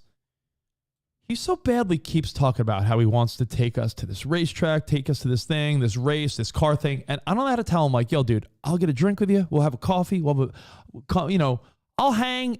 But, yo, dude, zero interest in these things. Like, it's almost like Spot. It's like people that get mad at us when we're not talking about golf. It's like, we'll acknowledge it, but check out a golf show. It's not our interest. This guy's so At nice. least right now. And Alex Berman's dad, super nice guy. I saw him. But Spot, give me something you have zero interest in whatsoever. You met Herman Berman? Herman Berman. You met him? Yeah, Herman Berman. Spot, met Alex's dad. Give me something in life. It doesn't need to sports or anything. Like, give me something you have zero interest in. Zero interest in? I'm trying to think because there's things that I would like to see, but don't what do you see like necessarily have interest skateboarding? in. Like is there something where you like I have no interest? trucks. Like monster truck. Like, what do you have zero interest in? Like Because I'd even go see a monster truck show. like what would you have zero interest in? Renaissance fairs. Oh, no, you do like those. I do like those. Man, there's so many things that I would want to see. Going to see the Angels play. No, I would still want to go see that. Hanging out with us personally. Hanging out with Covino and Rich. Okay. No, but let's say it was let's think about it. What would Spot have zero interest in? Because I would always be down to do something. That's the problem. It's hard to distinguish. Zero interest in. Damn Remember when my family took me to the Baseball Hall of Fame, but they rushed me through it to get to the Farmers Museum? Oh, perfect. Would you Farmers Would you like to visit the Farmers Museum? I would honestly. I would find Fuck interest outta in here. that. No way, bro. Yeah. Man, Like the same way, you know what my family's obsessed with that I'm not? I'm trying to. My mom, my brother, my sister, everyone in my family, except my dad and I, obsessed with going to aquariums and zoos. Now, I don't dislike I it, would but I love mean to go like to an no, but I aquarium. mean like my sister has an annual pass to the Bronx Zoo and goes like multiple times a year. What I'm trying to say is I love Alex Berman. Nice guy. Hung out with him. I invited him to a little cocktail hour. I said, hey, have a drink. We were pals. It was siblings' day. Did you meet his brother Sherman? Sherman Berman? Yeah. And his dad Herman Berman. Yeah. Nice guy. I met the whole Berman family. Yeah. Nice guy. Clerman Berman. I met everyone. I never met that guy. So the Corn Museum. All right, let's say it's a museum on Corn the band or Corn C-O-R-N or K-O-R-N? Spot. If I said, let's go to a Sepultura concert with Jose Mengen. By the way, I think I'd enjoy it because I feel like he'd Jesus be so. Christ. I feel like he'd be so passionate. You know what, Alex? Do you know what then? Alex, call Spot. Call Spot because Alex Here's is the thing. It's not about doing it. It's about who I'm doing it with. No, I don't see. know if I I'm like gonna Alex. He's a go good with Alex dude. Berman. But Alex is like, well, let's go. Like, let's at least acknowledge where the thinking comes from. He's thinking he could expose you to something that you might. Of course, I'm enjoy. talking about what a great, nice guy Right. he is. But he's like I'm with I you, have though. zero need for speed. Like I don't want to get in a car and go 130 miles around the track. Same. No that interest. sounds so fun. No interest. I'm not interested. No either. interest. And so I don't want to do. Do I want to see people do it? No. Do I want to do it? No. So you could tell me all day how cool it is. That's just your interest. Let's go have a drink. I'll share some nachos with you. We'll do something else. But it would be so hard for someone to convince you to do something that you have zero interest in doing. Well, I mean, you gotta only so much downtime, right? You want to choose your downtime, like doing some shit you don't care about. If he was like, yo, let's go grab a drink and hang. Sure. Yeah, you want to go this racing? No. By the way, Same. He's on hold. While I pull him up, I fixed the photo again. Oh, now my dad's got us. Oh, look at that. Everyone's got a great. So much better. Oh, so much better. I was so happy. By the way, your smile, not universal. It doesn't work on everyone's face. I know. So much better. So much better. I have no need for speed. You know, Nelly took the picture. She didn't do the 1, 2, 3. She didn't say cheese. I wasn't ready. Why would she do that? Happy. So we'll wrap it up with Alex Berman, who I'm showing a lot of love to, but I just have such a little interest in exploring the racing world. So I don't know.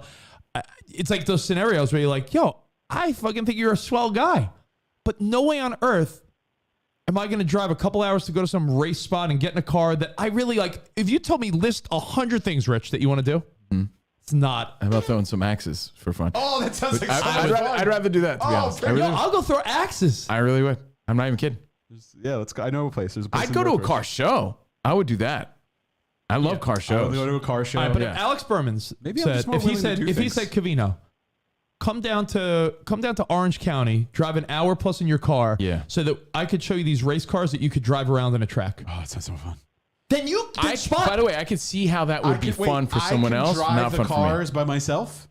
I drive the cars. Yeah. Spot. I could see how that would be fun. Are they but- manual? I want to drive I manual. don't Spot. Why don't you? Yeah, he's on the phone. Ask him. Alex, can I drive these cars by myself? Spot drive them.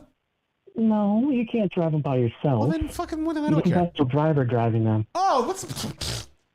Yeah, but see, Spot. I feel the need for speed. Yo, Alex, you could go with Spot, and then I'll meet you for dinner, and I'll buy you dinner. How about that? Is that a good deal? Hell, that works for me. Okay, good. It's nice to see you this weekend, buddy. Yeah, no, I just wanted you to experience it because it's different than just going to a ballpark and seeing that layout. I just wanted you to walk around. There is the chance that he's right, and you may you're right, but say, "Hey, you know what? That was actually a lot of fun."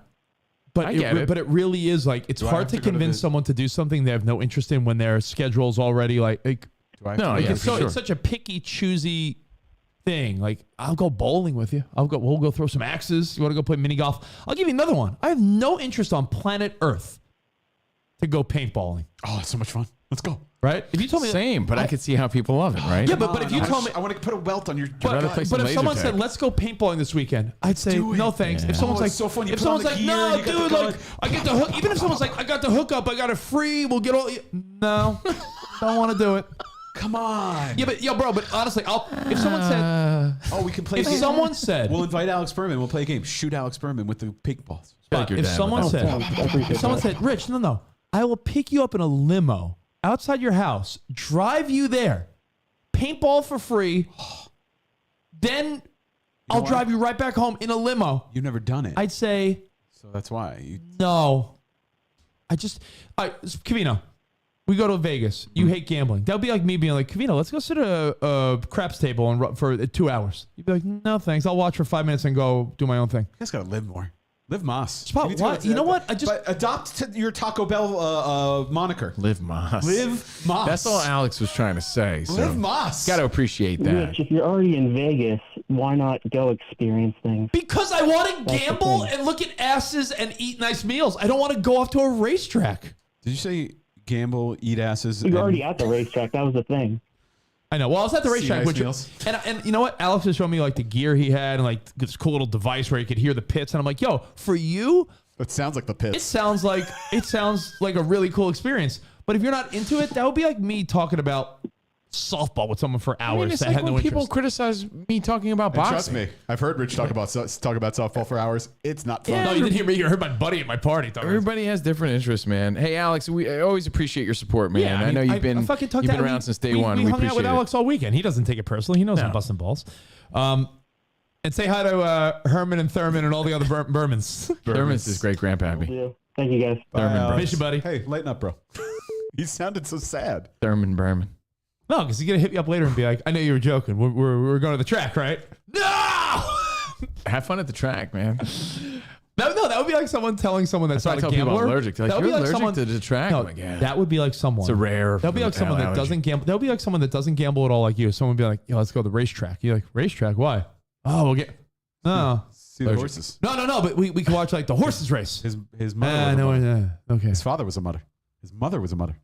Stony Homie did invite me to a Dodgers game, one of our listeners who's in the area. And I had my daughter that weekend, so I just couldn't, but I felt bad. You know, there's Whoever invites me anywhere. There are times where people invite me cool places, and I'm like, ooh, like they know. Like when my buddy Zach and his girl were like, yeah, we got tickets to the Magic Castle. I was like, ooh. Very rarely do you get an invite where you're like, wow, that's sweet. Like a ball game or yeah, you know what? Hey, Alex. And let me tell you, you guys are putting off a vibe. This weekend, everyone saw my photo wearing all white. Archie invited me to his little birthday party on the beach. See, we weren't invited. And I said to him, I was like, oh, did you invite the guys? He's like, you know what? I felt like they wouldn't come. So I didn't feel like getting the rejection. I invite Archie to like all my... He felt like you wouldn't... Yeah, but it's one thing to come over to someone's house. It's another thing to make an excursion to wear all white on a beach. Yeah, but I invited Archie to like my Super Bowl party, my Christmas party. I invited Archie over here multiple times. You always invite people to you. He felt like you wouldn't go to him. He felt like inadequate because you guys never put out the vibe like you're willing to do anything. You got to put out that vibe. I put out the vibe that I'm an introvert. No, that you're not willing to do things for other people. I don't know why. That's his own security. That's not Archie because Rich is the first one to open his door to Archie. Would you have gone? I couldn't because I was working, but if I wasn't working, so you wouldn't go. No, but it was a rare weekend that I was working. I would have definitely been like, Wait, Sarah, I had to wear all white. All white. Fuck that, ain't going. Exactly. Exactly. I'm just kidding. Happy birthday to Archie. I had to go out that day and buy white clothes because who has white clothes in their closet? Boss Hog, right? And the Colonel Sanders. I bought clothes that I've never. I was like I bought a costume. Never fucking wear it. On that note, let's go ahead on that. Colonel Sanders. Was Colonel Sanders there?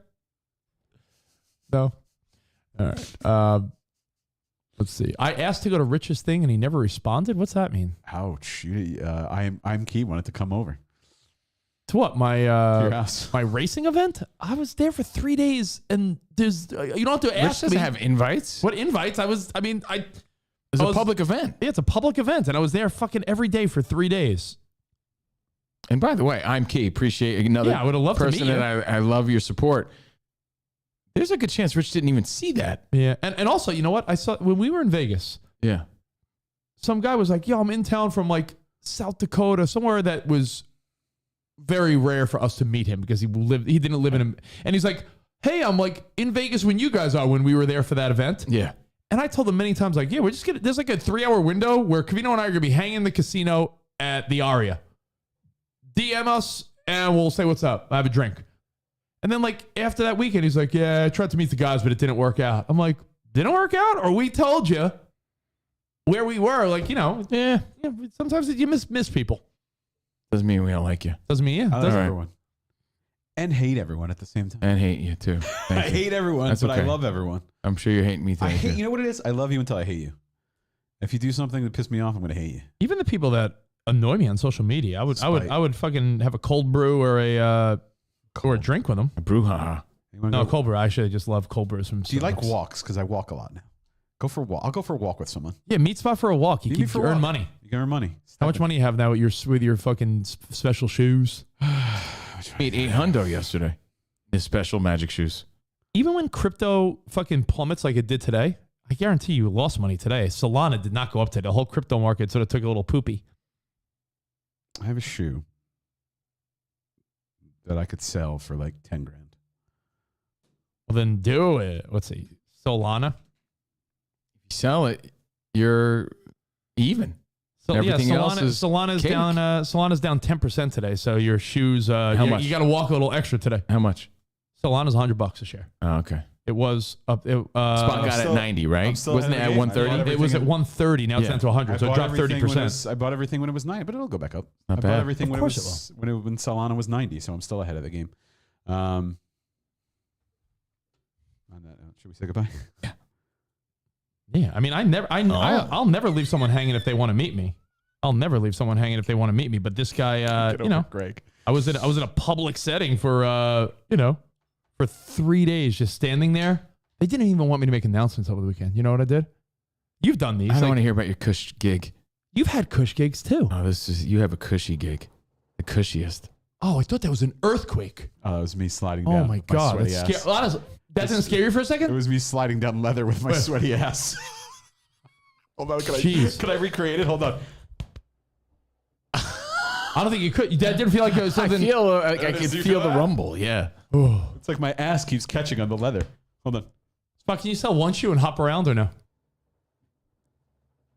All right. Well, guys, it's been a fun show. Well, appreciate you. Enjoy. Remember the homework assignments. See, we dragged down so much. Homework assignments. Watch The Ultimatum on Netflix so you know what we're talking about tomorrow. Yeah. And tag a podcast that we should be on my Instagram in the Felipe Espada post. Say something nice. And hit us all up at Covino and Rich. Spot's working hard posting some clips. Aren't you, Spotty? Yes. All right. Thank you, guys. Dude, send them around. So honestly, you know what that is? Return on investment.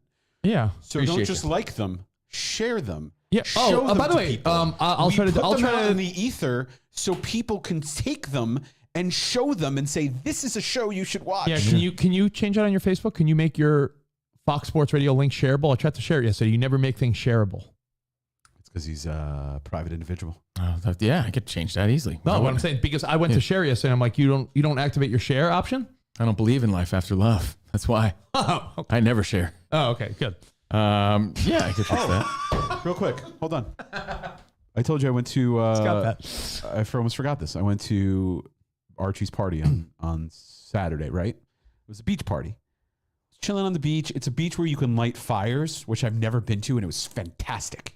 And we lit a fire. I started a fire for the party, and everyone loved it because there's one thing I love: it's starting fires.